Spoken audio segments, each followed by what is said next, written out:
आज हम एक ऐसे आचार्य के बारे में बताएंगे जिनका नाम है नरोत्तम दास ठाकुर। जो आप इस्कॉन में भजन सुनते हो, मैं आपको भजन बताता हूँ कौन कौन से। वृंदावन रम्य स्थान, दिव्य चिंतामणि धाम, रतन मंदिर मनोहर, अवृत कालिंदी नीरे, राजहंस केली कोरे, ताहे शोभा कनक कमल। ऐसे बहुत भजन है, आपने बहुत सुने होंगे इनके। हरिहराय नमः, कृष्ण यादवाय नमः, यादवाय माधवाय केशवाय नमः, हरिहराय नमः, कृष्ण यादवाय नमः, यादवाय माधवाय केशवाय नमः, गोपयाल गोविंद राम श्री मधुसूदन, गिरिधारी गोपीनाथ मदन मोहन। ऐसे बहुत से इनके भजन है और आपको सुनाते हैं इनके बारे में। ये आपने, जिसको कहते हैं गुरु आरती, इस्कॉन में होती है सुबह सुबह, तो इसे गुरु वंदना भी कहते हैं। श्री गुरु चरण पद्मा, केवल भक्ति सद्मा, बंदो मुहि सावधान माते। तो आपने ऐसे सुने होंगे और वो आपको भजन बताते हैं। मैं आपको इसलिए बता रहा हूं ताकि आप क्लास को ध्यान से सुने कि क्या क्या भजन आप सुनते आए होंगे रोज इनका। और बताते हैं आपको। जे अनिलो प्रेम धन, करुणा प्रचुर, हेनो प्रभु को था गेला, आचार्य ठाकुर। ऐसे कई भजन हैं और आपको बताएं, ये इतने सारे इनके भजन हैं। आप काउंटलेस भजन आप इनके गाते रह जाओगे, थक जाओगे, मगर इनके इतने सारे भजन हैं।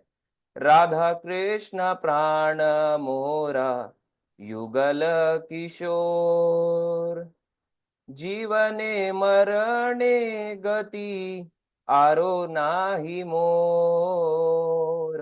अब देखो कितने भजन है, मैंने आपको बताए 5 से 6 भजन यहाँ पे छोटे से गाए हैं। अब आप सोच के देखो, ये जो आप भजन आमतौर पे सुनते होंगे यूट्यूब पे, या किसी इस्कॉन के आचार्य या किसी भी आचार्य प्रभुपाद जी के आगे या किसी महाराज के आगे, ये वो सारे भजन है। ये आमतौर पे भी जो मंदिरों में रहते हैं, ये वो वाले जितने भी भजन है, ये लिखे हैं नरोत्तम दास ठाकुर। ये ऐसे आचार्य थे जिन्होंने बंगाल की फिलॉसफी चैतन्य महाप्रभु की और वृंदावन के आचार्यों की संस्कृत की फिलॉसफी को कंबाइन किया। क्योंकि इधर जो था फिलॉसफी बंगाल में थोड़ा सा, आप कह सकते हैं वृंदावन वाले उनको सहजिया समझते थे, और इधर वाले कहते थे कि ये केवल शास्त्रिक बातें करते हैं, इनमें प्रेम भाव नहीं है, केवल ऊपरी ऊपरी तौर पे शास्त्रिक बातें करते हैं। तो दोनों को फिलॉसफी को कंबाइंड किया, यानी कीर्तन और फिलॉसफी को कंबाइन करने वाले अगर आप कहोगे तो वो है नरोत्तम दास ठाकुर। ऐसे और भी आचार्य बहुत सारे आए हैं हमारी परंपरा में, तो उनमें से एक है नरोत्तम दास ठाकुर। इनके जीवन के बारे में बहुत कुछ है बताने को। अभी इसको शॉर्ट से शॉर्ट में बताने का मैं कोशिश करूंगा, क्योंकि क्लास बहुत लेंदी चली जाएगी। तो पहले आपको स्टार्ट करते हैं। सबसे पहले है चैतन्य महाप्रभु कौन। जिसके लिए पहली बार भी क्लास हो उसको भी समझ आएगा, मैं ऐसे बताने जा रहा हूं। तो चैतन्य महाप्रभु आप सब समझते हो, इस्कॉन में ऐसे करके भगवान जो ऐसे करके खड़े रहते हैं, वो है गौरंग महाप्रभु। उनके राइट साइड में खड़े रहते हैं बलराम जी, यानी नित्यानंद प्रभु। तो गौर और निताई ये 500 साल पहले आए। वही भगवान कृष्ण बलराम जो द्वापर युग में आए, त्रेता युग में राम लक्ष्मण के रूप में आए, कल रामनवमी भी है, यही कलयुग में आए गौर निताई, यानी गौरंगा नित्यानंद के रूप में, चैतन्य नित्यानंद के रूप में। तो इन्हीं चैतन्य महाप्रभु को जब इनका पास टाइम चल रहा था, उसके करीब बाद आए हैं नरोत्तम दास ठाकुर। तो नरोत्तम दास ठाकुर जो है, इनके बारे में मैंने आपको बताया, 3 ऐसे आचार्य हैं। पिछली क्लास एक हमने करी थी श्यामानंद पंडित के ऊपर, ऐसे आचार्य जो उनकी एक्सटेसी यानी उनके भाव को लेके प्रकट हुए थे। तो चैतन्य महाप्रभु की एक्सटेसी यानी उनका ये जो भाव था, एक्सटेसी आप समझ सकते हो उसको आप हिंदी में, कि जो उनका ये पूरा भाव था भगवान कृष्ण के प्रति, उसका अवतार कहलाए श्रीनिवास आचार्य। नित्यानंद प्रभु का जो एक्सटेसी का भाव था, वो कहलाए नरोत्तम दास ठाकुर, और अद्वैत आचार्य का जो एक्सटेसी का भाव था वो कहलाए श्यामानंद पंडित। तो पिछली क्लास में भी हमने एक बार डिस्कस किया था, अगर किसी ने नहीं भी सुनी हो तो भी उसको समझ आ जाएगा। तो चैतन्य, नित्यानंदा और अद्वैत आचार्य, इन तीनों का ही एक्सटेसी का अवतार लेके आए ये तीन आचार्य। तो आज हम उनमें से एक नरोत्तम दास ठाकुर के बारे में बात करेंगे।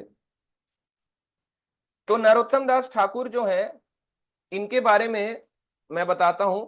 दो ऐसे इंपॉर्टेंट इंसिडेंट हैं जो आप सबको पता होने चाहिए, दो ऐसी चीजें। उनमें से पहला है, आप सबको याद रखना चाहिए और लिखना भी चाहिए। उनमें से पहला है, लोकनाथ गोस्वामी कौन थे। लोकनाथ गोस्वामी के बारे में पता होना चाहिए। और दूसरा वो होने चाहिए कि चैतन्य महाप्रभु की प्रिडिक्शन थी कि नरोत्तम दास ठाकुर आएंगे।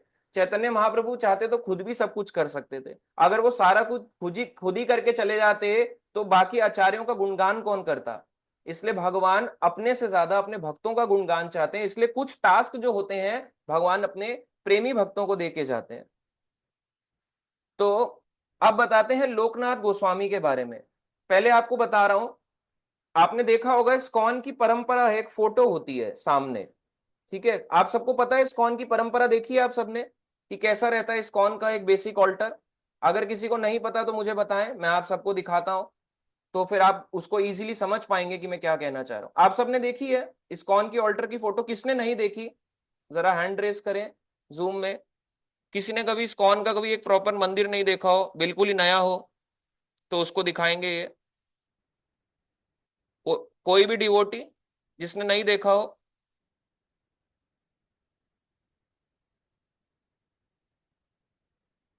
ठीक है, सबने देखा है, यानी कि सीन मैनी, सबने देखा हुआ है, एक आध बार आप गए होंगे। गुरु परंपरा का आपने फोटो भी देखा होगा। चलो ठीक है, आपको मैं थोड़ा सा यहाँ पे एक बार शो करता हूँ, फिर भी आप लोगों की ईज के लिए, ताकि आप सबको समझ में आए कि क्या हम आज के बारे में डिस्कस कर रहे हैं। नहीं तो आपको पता नहीं चलेगा, कहेंगे कि रजत प्रभु जी जो है, रेमुना बिहारी प्रभु जी अपने मर्जी से कुछ भी क्लास लेते रहते हैं। कल रामनवमी है, आज ये वाली क्लास ले दी। अरे भाई, ऐसे कौन करता है ना। तो आज आपको सिंप्लीफाइड वे में पूरा बताएंगे। अगर किसी को मेरी स्क्रीन विजिबल ना हो तो वो जरूर मुझे बताएं कि मुझे स्क्रीन विजिबल नहीं है। आपको स्क्रीन दिख रही है सभी भक्तों को? भक्तों को स्क्रीन दिख रही है? यस, ठीक है। तो आपने देखा है इस कौन का एक बेसिक सी फोटो है, एक ऑल्टर है, एक मंदिर है। ठीक है, इसको ऑल्टर कहते हैं, मंदिर कहते हैं, ऐसा मंदिर होता है। तो आप सबको दिख रहा है। अब देखो, यहाँ पे आप देख रहे हो गुरु परंपरा है। ठीक है, यहाँ पे राधानाथ स्वामी महाराज जी का इमेज है, देन प्रभुपाद के गुरु भक्ति सिद्धांत महाराज, देन गौर किशोरदास बाबा जी, भक्ति विनोद ठाकुर, जगन्नाथ दास बाबा जी।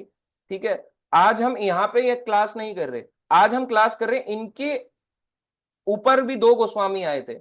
यानी ये जो छह गोस्वामी है, वृंदावन के छह गोस्वामी, जिसके ऊपर हम जल्दी एक बहुत लंबी कथा करेंगे, सीरीज ऑफ कथा, जो आपने यूट्यूब में भी पहले कभी नहीं सुनी होंगी। तो इन छह गोस्वामी से पहले भी दो गोस्वामी आए थे। अब आप देखो इस परंपरा में ऊपर आते हैं यहाँ पे पंच तत्व, चैतन्य महाप्रभु, जय श्री कृष्ण चैतन्य प्रभु नित्यानंदा, श्री अद्वैत गदाधर श्रीवासादि गौर भक्त वृंदा। तो ये पंच तत्व का मंत्र बोलते हैं। ठीक है, अभी मैंने आपको बताया, समझ में आ रहा है। तो चैतन्य महाप्रभु जो है, देखो यहाँ पे भी दिए हैं गौर निताई, फिर जगन्नाथ बलदेव सुभद्रा, ऊपर राधा कृष्ण। तो चैतन्य महाप्रभु ने इन छह को भेजने से पहले दो गोस्वामी पहले भी भेजे थे। क्यों भेजे थे पहले मैं आपको बताता हूं। जो वृंदावन की लीला स्थली यानी ब्रज मंडल है, वो आपको ऐसा दिखाई नहीं देता था। 5,000 साल पहले लीला हुई। अब लीला समाप्त होने के बाद, लीला जैसी कैसे कृष्ण चले गए, लीला लुप्त होने लगी लीला स्थली। उसके बाद भगवान कृष्ण के पड़ पोते यानी वज्रनाभ जी ने एक एक चीजों को दोबारा स्थापित करना स्टार्ट किया। अब जब वज्रनाभ ने भी सारा स्थापित कर दिया, अब उन्होंने कब किया था? जब द्वापर का एंड था, बिगिनिंग ऑफ कलयुग था। और अभी जब आ रहा है पूरा पूरा कलयुग आ रहा है, तो चीजें तो होनी है। कलयुग में क्या नष्ट नहीं हो जाता। अब तो पेड़ भी कट जाते हैं। अब तो स्टेट में एक के साथ इतने लोगों को मार डाला जाता है, जानवरों के घरों को उजाड़ दिया जाता है कि सबको बोलते हैं इन पे बुलडोजर चलाओ, जानवरों को काट डालो, जानवरों को मार डालो। तो सोचो, इतने द्वापर युग से लेके अभी तक आप सोच के देखो कितने चेंजेस आए होंगे। अभी रिसेंटली आपने एक न्यूज भी सुनी होगी, एक हैदराबाद या शायद आंध्र प्रदेश में हैदराबाद के पास में ही एक जगह है, वहां पे करीब 200 एकड़ से भी ज्यादा लैंड को, फॉरेस्ट को काटा जा रहा था, केवल ह्यूमन सेटलमेंट बनाने के लिए। क्या करने के लिए? ताकि लोग उस पेड़ों को काट काट के अपने घर बनाए, कंक्रीट पत्थर के घर बना के रहे, और बोलो देखो मेरा घर देखा तुमने, 2 BHK विला, 3 BHK विला, मेरा घर जानते हो? देखा नहीं होगा तुमने ऐसा। ऐसे ही उन्होंने किया। तो अभी तो आप ये अपने आंखों के सामने देख रहे हो कि इतना एकर्स ऑफ लैंड, फॉरेस्ट को गायब कर दिया जा रहा था रातों रातों में। इतने बुलडोजर्स को बुला के सारे जानवर भाग रहे हैं, हाथी भाग रहे हैं, मोर चिल्ला रहे हैं, सब चिल्ला रहे हैं, चीखें निकल रही हैं तेलंगाना हैदराबाद में। और आप देखो ये सब चीजें जो हो रही हैं, और लोग जो हैं, कई लोग सो रहे थे, गवर्नमेंट सो रही थी, सो कॉल्ड गवर्नमेंट, मगर कुछ लोग आए, उसको प्रोटेस्ट किया, उसको बचाया। ऐसे ही ब्रज की कई लीला स्थली हैं, उस समय जंगल हुआ करता था, तो वो जंगल जो है वो कटना शुरू हो गया। अब कट कट के किसी ने अपनी दुकान डाल ली, किसी ने घर डाल लिया, किसी ने कुछ खोल लिया, किसी ने कुछ डाल लिया। अब लीला स्थली लुप्त होने लगी। अब लुप्त होने के बाद कब थी? 5,000 साल पहले भगवान चले गए अपनी लीला समाप्त करके, और कलयुग स्टार्ट हुए, 5,000 साल हो गए। अब 5,000 साल में आपको नहीं लगता कि डिफरेंस आएगा? जब हमारे आंखों के सामने पेड़ कट जाते हैं, जानवरों को मार डाला जाता है, तो क्या वृंदावन से, ब्रजमंडल से नहीं भगाया होगा? ऐसे ही वहां भी हुआ। तो ब्रज में इतना गैप आ गया था, 4500 साल में इतना डिस्ट्रक्शन हुआ कि सब कुछ दोबारा से लुप्त हो गया। तो भगवान चैतन्य महाप्रभु कलयुग में आए। कलयुग में आने के बाद उन्होंने 6 गोस्वामियों को बोला कि जाओ इसकी दोबारा स्थापना करो, इसी वृंदावन, इस ब्रजमंडल की दोबारा स्थापित करो, इस वृंदावन में लोग आएंगे और यहाँ पे दोबारा से राधा कृष्ण की लीलाओं को दर्शन कर पाएंगे। अब ये तो था जो चैतन्य महाप्रभु ने चाहा, एक अपना उनका जो पूरा प्लान था। अब आता है नरोत्तम दास ठाकुर का क्या इसमें प्लान था। तो अभी हमने बताया लोकनाथ गोस्वामी के बारे में। तो चैतन्य महाप्रभु ने रूप और सनातन गोस्वामी, यानी सबसे पहले 6 में से 2 गोस्वामी भेजे थे, रूप सनातन, दोनों भाई थे। इनसे भी पहले 2 भेजे थे, यानी इन 6 गोस्वामी जिनका मैंने अभी फोटो दिखाया आपको, इस्कॉन के उसमें फोटो भी होता है, इनसे पहले भी 2 गोस्वामी और भेजे थे, जिनका नाम था भूगर्भ गोस्वामी और लोकनाथ गोस्वामी। तो ये 2 गोस्वामी थे। तो लोकनाथ गोस्वामी जो थे, इनका जन्म, इनके माता पिता का नाम था पद्मनाभ चक्रवर्ती और सीता देवी। इनका जो जन्म हुआ था वो तालाखड़ी गांव में हुआ था। वो तालाखड़ी जो गांव है अब जैसोर में आता है। जैसोर अब एक जगह है जो बांग्लादेश में ईस्ट बंगाल में चली गई है। पहले बंगाल एक था, अब बंगाल 2 हिस्से में हो गया, ईस्ट बंगाल बांग्लादेश और वेस्ट बंगाल हमारा जो अपनी कंट्री में आता है।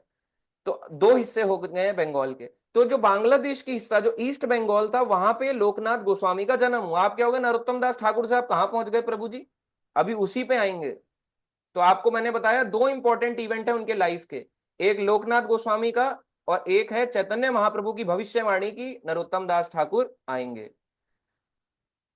तो लोकनाथ गोस्वामी का जन्म हुआ बांग्लादेश में, जो जैसोर जगह आती है वहां पे। तो कई जगहों पे लिखा आता है कि ये जो लोकनाथ गोस्वामी थे ये चैतन्य महाप्रभु के क्लासमेट भी थे। सोचो भगवान का क्लासमेट होना कितनी बड़ी बात है।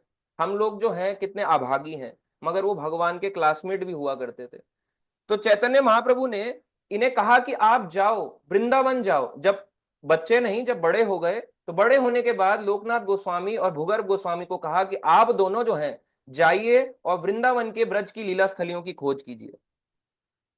जब उनका इतना जो मिशन था वो अनसक्सेसफुल रहा, लोकनाथ गोस्वामी और भूगर्भ गोस्वामी का, तो चैतन्य महाप्रभु ने रूप और सनातन गोस्वामी को भेजा। ठीक है, अब हम इस लीला पे ज्यादा नहीं जाएंगे। तो क्या था कि लोकनाथ और भूगर्भ गोस्वामी आपस में बहुत अच्छे दोस्त थे। अभी हमने बताया दोनों गोस्वामी को चैतन्य महाप्रभु ने नवदीप से भेजा, बोले आप जाओ वृंदावन जाओ, वहां पे भाई स्टैब्लिश करो सब कुछ। अब ये दोनों जो बेस्ट फ्रेंड्स थे, लोकनाथ गोस्वामी और भूगर्भ गोस्वामी, ये आए वृंदावन। वृंदावन आके लीला स्थली खोज करी, बहुत जगहों की खोज नहीं कर पाए। अब इनके बारे में बताया जाता है कि ये पिछले जन्म में क्या थे। अब आपको ध्यान से सुनना चाहिए कि हम किस बारे में बात कर रहे हैं। जितने भी ये जो गोस्वामी जो चैतन्य महाप्रभु के समय थे, ये कोई साधारण नहीं थे, मेरी तरह या आपकी तरह नहीं थे, जिनके हाथ होते हैं नॉर्मल से, है ना, हम खाते हैं, बीमार भी हो जाते हैं और उसमें कोई पूछता भी नहीं है। ये लीला करने आए थे। जैसे कृष्ण लीला करने आते हैं, मनुष्य की तरह आते हैं, मनुष्य की तरह चले जाते हैं। राम जी रामनवमी पे आए, लोगों को एक साधारण लीला लगी, बोले भगवान नहीं है, एक पुरुष आया। वैसे ही जब कृष्ण या राम या कोई भी भगवान आए तो उनके पार्षद भी आते हैं। ऐसे ही स्पेशल गोपीज जो गोलोक धाम, ऊपर गोलोक धाम है भगवान का सबसे ऊपर, जिसे आध्यात्मिक जगत कहते हैं, वहां पे स्पेशल गोपीज जो होती हैं उन्हें कहते हैं मंजरीज। उन्हीं मंजरी में से दो मंजरी थी जिनका नाम था लीला मंजरी और प्रेम मंजरी। तो लीला मंजरी का नाम था लोकनाथ गोस्वामी और प्रेम मंजरी का नाम था भूगर्भ गोस्वामी। कई जगहों पे इन्हीं के बारे में बोला गया कि इनका नाम दूसरी तरह से भी है, मंजूलाली मंजरी और नंदी मुखी, यानी लोकनाथ गोस्वामी को मंजूलाली मंजरी। अब आप बोलोगे प्रभु जी मंजरी क्या होती है, आपने बता, मुझे समझ नहीं आया।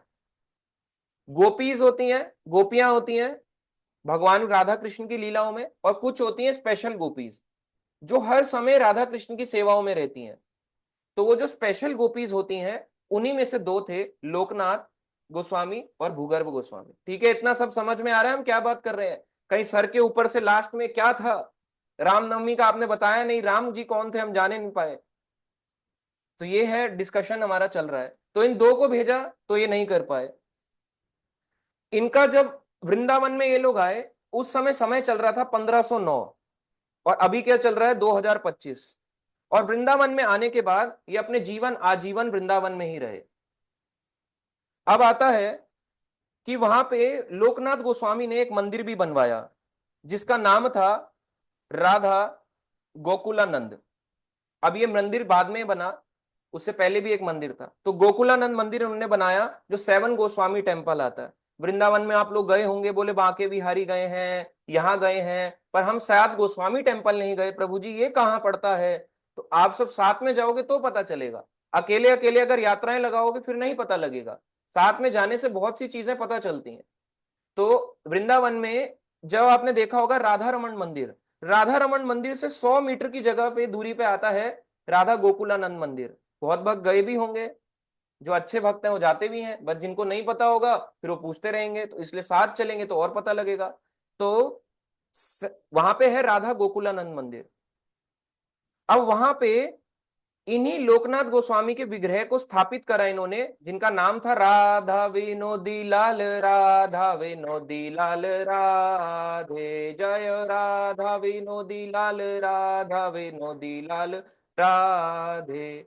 अब आपने राधा विनोदी लाल तो वहां देखे, मगर जब मुगलों ने अटैक किया तो राधा विनोदी लाल जी भी यहां से चले गए वृंदावन से, बोले कहां जाते हैं, अब जयपुर चले जाते हैं। तो जयपुर में राधा रमन जैसे एक छोटा सा विग्रह है। तो हम एक बार भक्तों को लेके गए थे, वहां के भक्त जो सेवा कर रहे थे, तो हमारे भक्त नॉर्मली खड़े थे, तो बोले तुम पीछे हो जाओ, तुम दरी लगाओ, तुम ये करो, तुम वो करो। तो उनको खूब डांट लगा दी केवल दर्शन करने के लिए। तो राधा विनोदी लाल अब जयपुर में चले गए हैं, जो ओरिजिनली इतने छोटे से हैं, आपको केवल उनका फेस फेस दिखेगा, नीचे की बॉडी कहोगे प्रभु जी कहाँ है, दिख नहीं रही, बहुत छोटी सी है। उनका फेस है बड़ा, उनके फेस बहुत छोटे से विग्रह हैं। उन्हीं का आप कह सकते हो रेप्लिका रूप में यहाँ पे है राधा गोकुलानंद मंदिर में। ओरिजिनली अब वो जयपुर में है राधा विनोदी लाल। हम भक्तों को पिछले साल जनवरी की यात्रा में भी ले गए थे, तो वहां पे उनको दर्शन कराए थे। तो ये गोकुलानंद मंदिर मैंने बताया वहां पे आता है 100 मीटर की दूरी पे राधा रमन से, जो कि बहुत फेमस टेम्पल है वृंदावन का राधा रमन। तो इन्होंने वहां पे अपने विग्रह को स्थापित कर दिया लोकनाथ गोस्वामी ने, क्योंकि वृंदावन में रहा करते थे, चैतन्य महाप्रभु ने भेजा था, और कृष्ण लीला में मंजरी है, तो यहाँ पे आके सेवा करने लगे। बोले दोबारा से राधा कृष्ण की तो सेवा करनी है इस जन्म में भी, तो दोबारा से स्टार्ट कर दी राधा कृष्ण की सेवा। तो राधा कृष्ण की सेवा करते करते चैतन्य महाप्रभु ने इन्हें इंस्ट्रक्शन दिया था। बोले लोकनाथ, मैं तुम्हें एक बात बताना चाहता हूं। एक दिन ऐसा आएगा जिस दिन नरोत्तम नाम का एक भक्त तुम्हारे पास आएगा, उस दिन तुम्हें उसको दीक्षा देनी होगी, उस दिन के लिए तैयार रहना। तो लोकनाथ गोस्वामी ने कहा ठीक है। महाप्रभु को इस तरह से उन्होंने अपना वचन दिया। अब जब ये सब पता चला कि चैतन्य महाप्रभु जो हैं उन्होंने सन्यास ले लिया है, जब ये सारी लीला चल रही थी, आप सबको समझ आ रहा है मैं क्या बात कर रहा हूं? कहीं लास्ट में आपको कुछ जीरो मक्का गए मदीना गए बनने थे काजी और घर को लौट के आए वैसे ही पाजी के पाजी, तो ऐसा ना हो जाए कि कुछ भी समझ ना आए। तो हम क्या बात कर रहे हैं आपको पता होना चाहिए भक्तों को कि हमने बात क्या करी। ऐसा ना हो कि आप वीडियो ऑफ करके ही सो जाएं, बिल्कुल सुना रहा हूं मैं आप सो गए ऐसे करके। ऑनलाइन क्लास का मतलब सोना नहीं है, ऑनलाइन क्लास का मतलब है कान को खोले रखना ताकि और ज्यादा अच्छा समझ में आए। ठीक है, तो अब है जब चैतन्य महाप्रभु ने सन्यास लिया, चैतन्य महाप्रभु का सन्यास था कटवा जिले में हुआ, नवद्वीप में आता है, वहां पे उनका सन्यास हुआ। तो सन्यास लेने के बाद जब लोकनाथ गोस्वामी को पता चला, उन्होंने कहा कि चैतन्य महाप्रभु ने सन्यास ले लिया। वो चैतन्य महाप्रभु जिनके मंदिरों में इतने सुंदर सुंदर बाल होते हैं, करली करली बाल होते हैं, उन चैतन्य महाप्रभु जिनका गोल्डन कलर का रंग है, देख के लोग आकर्षित हो जाते थे, जो एक गृहस्थ जीवन में थे, और अभी से उन्हें सन्यास की इतनी छोटी उम्र से ही, अभी कोई इनकी सन्यास की उम्र थी क्या? तो लोकनाथ गोस्वामी से रहा नहीं गया, उनको लगा कि मुझे चैतन्य महाप्रभु को देखना चाहिए। तो लोकनाथ गोस्वामी भाग के गए कि अभी जाऊंगा और बंगाल में जाके उसी जगह पे जाऊंगा जहां पे उनका सन्यास हुआ, या उनको नवद्वीप में जाके ढूंढूंगा। अब चैतन्य महाप्रभु के पीछे पीछे बंगाल भागे लोकनाथ गोस्वामी, वृंदावन से गए पैदल चल के, कहां पे? बंगाल तक। बंगाल बहुत दूर है, कैलकुलेट कर लो भाई, कितने मीटर्स बैठता है, कितने किलोमीटर, इतना दूर चल के गए हैं लोकनाथ गोस्वामी। जब चल के जा रहे थे तो 24 घंटे उनके चिंतन में चैतन्य महाप्रभु थे कि महाप्रभु क्या हो गया होगा, महाप्रभु कैसे लग रहे होंगे, सन्यास क्यों ले लिया महाप्रभु ने, उनके मन में बड़ा डाउट था। तो जब ये सब चीजें चल रही थी, चलते चलते लोकनाथ गोस्वामी ने जब वहां पहुंचे बंगाल में, उन्होंने देखा कि महाप्रभु यहां नहीं है। तो बोले महाप्रभु तो साउथ इंडियन टूर पे निकल गए। भक्तों ने बोला, कह रहे हैं टूर पे निकल गए साउथ इंडिया में, अब मैं मतलब वहां जाऊं मिलने? तो लोकनाथ गोस्वामी बोले बंगाल से कि चलो अब मैं चलता हूं साउथ इंडिया। तो साउथ इंडिया चले गए। जब साउथ इंडिया गए तो पता चला कि चैतन्य महाप्रभु अब वापस जगन्नाथपुरी को निकल गए हैं। फिर लोकनाथ गोस्वामी उनके पीछा करते करते जगन्नाथपुरी पहुंच गए। जब पुरी पहुंच गए तो पता चला कि चैतन्य महाप्रभु वहां भी नहीं है। फिर से निकल गए, अब वृंदावन चले गए। और लोकनाथ गोस्वामी ने कहा अभी तो मैं पुरी आया हूं और मैं देख रहा हूं कि यहाँ पे आने के बाद चैतन्य महाप्रभु वृंदावन चले गए, ये क्या सिस्टम हो रहा है? मैं उनके पीछे पीछे भाग रहा हूँ भगवान के, और भगवान मेरे से ही दूर भाग रहे हैं। क्या नाराज है क्या मुझसे? सोचो आप भगवान से मिलने जाओ और भगवान आपको देख के भाग जाए, बोले भाग रहा हूं, मैं भाग रहा हूं, मेरे से नहीं, मैं भाग रहा हूं, मेरे दर्शन मत करने आना। अब लोकनाथ गोस्वामी के मन में बड़ा दुख हो रहा, कह रहा है ये मेरे साथ क्या हो रहा है? तो बोले मैं जगन्नाथपुरी से अब लास्ट, अब मैं वृंदावन चलता हूं, मैं महाप्रभु को पाके रहूंगा। दोबारा से वृंदावन पहुंच गए। फिर जब वृंदावन पहुंचे तो वहां के भक्तों ने बोला, कह रहे महाप्रभु तो चले गए। कह रहे अब कहाँ है? कह रहे मैं इतनी दूर से पीछा करते हुए आया, पहले जगन्नाथ, पहले बंगाल गया, फिर साउथ इंडिया गया, फिर जगन्नाथपुरी गया, वापस वृंदावन आ गया हूं, तुम कह रहे हो फिर चले गए। बोले हाँ, अब बनारस को और प्रयागराज को चले गए, वहां पे दर्शन करके काशी विश्वनाथ जी के दर्शन करके बनारस में वहां पे आगे दर्शन करके निकल जाएंगे जगन्नाथपुरी को। अब इनको बड़ा दुख हुआ। इसका कारण क्या था? इसका कारण ये था, चैतन्य महाप्रभु ने कहा कि आप वृंदावन की लीला स्थली की खोज करो। अगर आप वृंदावन की लीला स्थली की खोज नहीं करोगे और मेरे पीछे भागोगे तो दुनिया क्या समझेगी?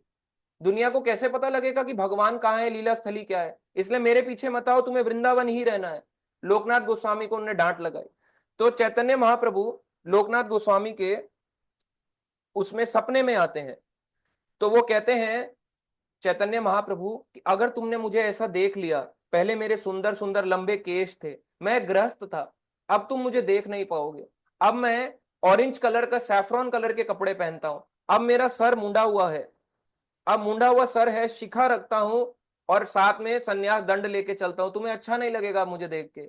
जैसे मान लो अगर आपके घर में कोई हो, आपका बेटा हो या आपके पति हो, बोले मैंने सन्यास ले लिया, एकदम से हेड शेव कर ले, ऑरेंज कपड़े पहन ले और डंडा लेके ऐसे घूमने लगे, आप कहोगे हो क्या हो गया मेरे पति को, बेचारा इतना सुंदर दिखते थे, क्या हो गया इनको, क्या हो गया? दुख पहुंचेगा? नहीं पहुंचेगा। ऐसे ही चैतन्य महाप्रभु को पता था लोकनाथ गोस्वामी मुझे झेल नहीं पाएंगे ऐसे देख के। सन्यासी को देख के कोई झेल पाता? बड़ा दुख होता है कि पहले इतना सुंदर लगते थे, अब क्या हो गया। इसलिए चैतन्य महाप्रभु ने सपने में उन्हें कहा कि आप वृंदावन में ही रहो, आपको वृंदावन छोड़ के नहीं जाना। और उनको कहा कि आप जो हैं मेरे बारे में चिंतन करो कि मैं नवद्वीप में क्या क्या लीलाएं करी हैं। मैंने नवद्वीप में 24 साल लीलाएं करी हैं, मेरी लीलाओं का चिंतन करो, जो भी मैंने नवद्वीप में मायापुर में किया उसका ध्यान लगाओ। तो लोकनाथ गोस्वामी वृंदावन में रह के अब चिंतन किया करते थे और रोया करते थे उन लीलाओं को याद करके चैतन्य महाप्रभु की। अब लोकनाथ गोस्वामी ने कहा कि मुझे चैतन्य महाप्रभु ने कह दिया भाई, अब मैं वृंदावन की लीला स्थलियों की खोज अच्छे से करूंगा। अच्छे से उस काम में लग गए। मगर बाद में वो अकम्प्लिश यानी टास्क को कंप्लीट नहीं हो पाया, वो रूप और सनातन गोस्वामी ने कंप्लीट किया। मगर उनका एक बहुत बड़ा कार्य था जो चैतन्य महाप्रभु ने सौंपा था। उन्होंने कहा कि आपके कई जूनियर भी आएंगे, आप सीनियर बन के जाओ वृंदावन में, आपके जूनियर भी आएंगे, तो आपको जूनियर को ट्रेन करना है। जरूरी नहीं है कि गुरु, आप समझ रहे हो, जरूरी नहीं है कि वो चीज रूप सनातन ने फाइंड करी तो लोकनाथ गोस्वामी के थ्रू फाइंड नहीं करा सकते थे। कृष्णा करा सकते थे महाप्रभु, या कृष्णा करा सकते थे उनके थ्रू, मगर कुछ टास्क उन्होंने उनको दिया, कुछ इनको दिया। जैसे मैं आपको एक एग्जांपल देता हूं, 100 मीटर में दौड़ने वाले कई ऐसे लोग हैं। आपने सुना होगा एक फेमस रेसर के बारे में इंडिया का, जिसका नाम है मिल्खा सिंह। आपने सुना होगा फॉरेन का, जिसका नाम है उसेन बोल्ट। अब आप उनके टीचर का या मेंटोर का नाम बताओ। आप क्या होगा, उनके मेंटोर भी होते हैं, उनको किसी ने सिखाया भी है क्या? हमें तो नहीं पता था, हमें लगता था अकेले दौड़ते हैं, अकेले 100 मीटर 400 मीटर की रेस दौड़ गए। नहीं हो सकता। ऐसे ही लोकनाथ गोस्वामी को चैतन्य महाप्रभु ने कहा कि उस दिन का इंतजार करना जिस दिन नरोत्तम दास ठाकुर आएंगे, और अपने से जूनियर को शिक्षा देना, और वृंदावन में ही रहो, तुम्हें छोड़ के नहीं जाना, वृंदावन में ही अपना जीवन काटो। इस तरह से ये कहने के बाद चैतन्य महाप्रभु उनके सपने से चले गए और लोकनाथ गोस्वामी अपना फर्दर इस कार्य में लग गए। तो एक बारी चैतन्य महाप्रभु, जब आपको बताया, वृंदावन छोड़ के बनारस प्रयागराज को निकले थे, जब वापस जा रहे थे, पुरी से वृंदावन को जा रहे थे, तो चैतन्य महाप्रभु एक जगह पे रुके थे रूप और सनातन से मिलने के लिए। उसके बाद चैतन्य महाप्रभु जब जा रहे थे, जाते जाते जाते जाते जाते जाते एक जगह पे रुके, तो पुरी से वृंदावन को जा रहे थे चैतन्य महाप्रभु। अभी हमने बोला बनारस जा रहे थे, एक्चुअली पुरी से वृंदावन जा रहे थे। तो एक जगह पे रुके, उस जगह का नाम था पद्मा नदी। तो पद्मा नदी ऐसे बहती है, उसका नाम है बंगाल के इस तरफ ईस्ट बंगाल, इधर का वेस्ट बंगाल। पहले के टाइम पे आप देखो टेरिटरीज बांटी जाती थी, आज के समय में तो बॉर्डर्स बांटी जाती हैं, मगर वैदिक टाइम पीरियड बड़ा अच्छा था। उसमें ना नदियों के हिसाब से बांटे जाते थे, ये एरिया अलग, ये एरिया अलग। जैसे सिंधु हिंदू हो गया, सिंधु नदी के इस वाले हिंदू, उधर वाले पाकिस्तान कहला गया, मगर वो सिंधु नदी या पाकिस्तान में चली गई। उनके अकॉर्डिंगली जो सिंध नदी बहती है, सिंधु नदी बहती है, इस सिंध बोलते हैं ना, पंजाब सिंध गुजरात मराठा, तो सिंधु नदी के इस पार वाले हिंदू, वो सा को ह बोलते थे, तो उनने हिंदू कर दिया। वैसे ही बंगाल में नदी बहती है पद्मा नदी, उसके इस तरफ ईस्ट बंगाल, इधर वेस्ट बंगाल। समझे क्या है, पहले नदियों के हिसाब से एरियाज को बांटा जाता था। पहले ऐसे नहीं होता था कि जैसे आप देखते हो ये मेरा बॉर्डर, ये ऐसे है, जैसे यहां से लाइन मार दी, बोले ये एलओसी है, ये तुम्हारा एरिया, ये हमारा एरिया। पहले नदी पहाड़ ऐसे करके बांटे जाते थे डिस्ट्रिक्ट्स को। तो चैतन्य महाप्रभु पहुंचे पद्मा नदी के पास रामकेली गांव में रूप सनातन से मिलने के लिए। तो जब वो वहां पहुंचे, तो उन्होंने नदी के उस पार देखा, यानी ईस्ट बंगाल की तरफ देखा। उधर का वो एक जगह थी जिसका नाम था खेतुड़ी ग्राम, खेतुड़ी गांव एक जगह थी, जो उन्होंने चैतन्य महाप्रभु ने नदी के उस पार देखी, पद्मा नदी के उस पार उस गांव को देखा। जब उस गांव को देखना, तो चैतन्य महाप्रभु जोर से चिल्लाए, ओ नरोत्तम, ओ नरोत्तम, जोर जोर से चिल्ला रहे हैं, जबकि नरोत्तम दास का तो जन्म ही नहीं हुआ। अब ये जोर जोर से चिल्ला रहे थे, तो कई भक्तों को पता था कि कोई स्पेशल एक ऐसा भक्त आने वाला है महाप्रभु, जिनका नाम बार बार लेते रहते हैं, जो कि एक बड़ा रेवोल्यूशन क्रिएट करेगा। उनके जो अंतरंग पार्षद थे उनको पता था। तो ऐसे ही चैतन्य महाप्रभु चिल्ला रहे थे। जब चिल्ला रहे थे एक बार, तो चैतन्य महाप्रभु के आंखों से आंसू अश्रु बहने लगे। जब वो आंसू बहने लगे, आंसू बहते बहते उनको देख लिया नित्यानंद प्रभु ने। वो जानते थे कि चैतन्य महाप्रभु क्यों रो रहे हैं, और वो जानते थे कि जल्दी ही एक बहुत ही महान वैष्णव यानी नरोत्तम का जन्म होने वाला है, इसलिए वो करते थे। तो चैतन्य महाप्रभु ने कहा नित्यानंद प्रभु को, बाकी भक्तों को कहा कि जो कीर्तन है ना, ये मेरा लाइफ एंड सोल है। कीर्तन के बिना मेरी जिंदगी नहीं है, कीर्तन ही मेरा प्राण धन है। मेरा प्राण और मेरी आत्मा ये कीर्तन है, ये हरि नाम का कीर्तन है। और इसको आगे कौन लेके जाएगा, कौन लंबे टाइम तक सस्टेन करेगा, वो होगा नरोत्तम। तो चैतन्य महाप्रभु ने भविष्यवाणी कर दी पहले ही कि वो होने वाला है जिनके बारे में मैं बता रहा हूं। अब चैतन्य महाप्रभु कहते हैं जो मेरा भाव है, अब इस भाव को मैं कैसे शेयर करूं? तो चैतन्य महाप्रभु कहते हैं कि मैं इस पद्मा नदी में जाके डुबकी लगाऊंगा। तो नित्यानंद प्रभु ने कहा कि जब चैतन्य महाप्रभु स्नान के लिए जाने वाले हैं इस पद्मा नदी में, एक काम करो, सबको बुलाओ, सारे भक्तों को बुलाओ और जोर जोर से कीर्तन करने लगो। जोर जोर से कीर्तन होने लगा, हरे कृष्णा कृष्णा कृष्णा हरे हरे, हरे राम हरे राम राम राम हरे हरे। चैतन्य महाप्रभु पागलों की तरह दौड़ने लगे, आगे पीछे जैसे पागल होता है, दौड़ने लगता है, उछलने लगता है, ऐसे करके नाचने लगे, रो रहे थे, बहुत ज्यादा रो रहे थे। नदी में घुस गए। जब नदी में घुसे, उनको देखते देखते ही उन्होंने देखा कि नदी जो है आनंद विभोर हो गई, और इतनी आनंद हो गई कि वहां पे मूर्तिमान होके पद्मा नदी बाहर आई। पद्मा नदी ने कहा, हे महाप्रभु, आप कौन है? तो उनको पता चला कि ये तो साक्षात भगवान है, गोल्डन कलर के वही भगवान कृष्ण जिन्होंने लीला करी वृंदावन में, अब वो यहाँ पे ये लीलाएं कर रहे हैं। बोले, पद्मा नदी बोली, मेरा तो सौभाग्य हो गया कि आज मेरे को भगवान ने स्नान कर लिया, उस चीज को फील कराया, मुझे इतना आनंद दे दिया कि महाप्रभु का शरीर ऐसा था, रोमांच हो जाता था, वैसी नदी में भी रोमांच उठ गया। जो नदी ऐसे ऐसे करके बहती थी वो अब ऐसे ऐसे ऐसे ऐसे करके उछलने लगी, उछलने लगी नदी ऐसे ऐसे करके, इतना रोमांच आ गया नदी के अंदर भी। नदी में आई, पद्मा नदी आई, मूर्तिमान होके बोली, महाप्रभु आपके आशीर्वाद पाके मैं धन्य हो गई। चैतन्य महाप्रभु ने आदेश देते हैं कि एक समय आएगा जिस दिन नरोत्तम नाम का मेरा एक भक्त आएगा, वो भी इस पद्मा नदी में स्नान करेगा। तो मैंने जो भाव तुमको दिया है ना पद्मा, इसी भाव को तुम नरोत्तम को दे देना। पद्मा नदी कहती है, पर मैं पहचानूंगी कैसे कि कब उसका जन्म हुआ, कौन है वो नरोत्तम? चैतन्य महाप्रभु ने कहा, जिस दिन वो आप इस नदी में पैर रखेगा ना, जैसा रोमांच मेरे शरीर से हुआ वैसे ही रोमांच फिर से उसके आने से हो जाएगा, तुम आनंद विभोर हो जाओगी। तो ये सुन के पद्मा नदी को पता चल गया कि ठीक है, उस दिन का वेट करते हैं जिस दिन नरोत्तम मेरे में आके स्नान करेगा। तो ये देखने के बाद नित्यानंद प्रभु ने बोला, महाप्रभु अभी जाइए मत, अभी जाइए मत, आप पूरी से वृंदावन को जा रहे हैं, अभी मत जाइए, कुछ समय और रुक जाइए इसी नदी के पास में। चैतन्य महाप्रभु ने कहा, नहीं, सही समय आने पे मैं यहाँ पे दोबारा से आऊंगा, और यहाँ पे नरोत्तम आएगा तो यहाँ पे देखना इस स्थान की महत्वता बढ़ जाएगी। परंतु आज हम देखते हैं बांग्लादेश ऐसा हो चुका है जहां पे अटैक्स होते हैं रोज, मंदिरों को तोड़ा जा चुका है, कई मंदिरों को, लीला स्थलियों को, वैसे ही हमारे भारत में नहीं बची तो बांग्लादेश में कितनी बच जाएगी। तो इतना बुरा हाल सिस्टम हो चुका है।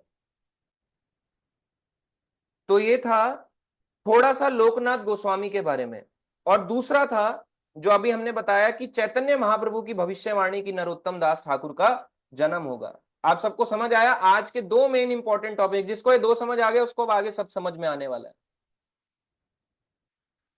अब है नरोत्तम दास ठाकुर का जन्म। तो इनका जन्म हुआ 1534 में पूर्णिमा के दिन, माघ के महीने में। माघ आता है, माघ फाल्गुन चैत्र, आपने सुना होगा। तो माघ के महीने जो जनवरी फरवरी में आता है, माघ के महीने में पूर्णिमा के दिन इनका जन्म हुआ। 1534 का वो समय था जिस दिन इनका जन्म हुआ। इनका जो जन्म हुआ उस जगह का नाम है खेतुरी गांव। तो खेतुरी गांव में ही जन्म हुआ। अब देखो, चैतन्य महाप्रभु ने पद्मा नदी के उस तरफ तक खेतुरी गांव, तो उधर देख के क्यों चिल्ला रहे थे, नरोत्तम नरोत्तम नरोत्तम? भाई नदी इधर बह रही है, नदी के उस पार देख के चिल्ला रहे हैं चैतन्य महाप्रभु क्यों?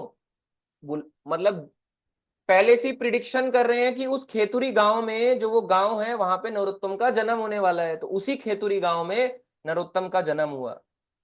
तो वहां पे 1534 में इनका जन्म हुआ। अब वो जो खेतुरी गांव है वो भी बांग्लादेश में ही आता है। खेतुरी जो गांव है ये बांग्लादेश, ईस्ट बंगाल में चला गया है। तो वो, ये जो नरोत्तम थे, बचपन से ही बड़ी अमीर फैमिली के थे, एक कायस्थ शूद्र फैमिली के थे। और इनके जो पिता थे वो एक राजा थे। इनके पिता का नाम था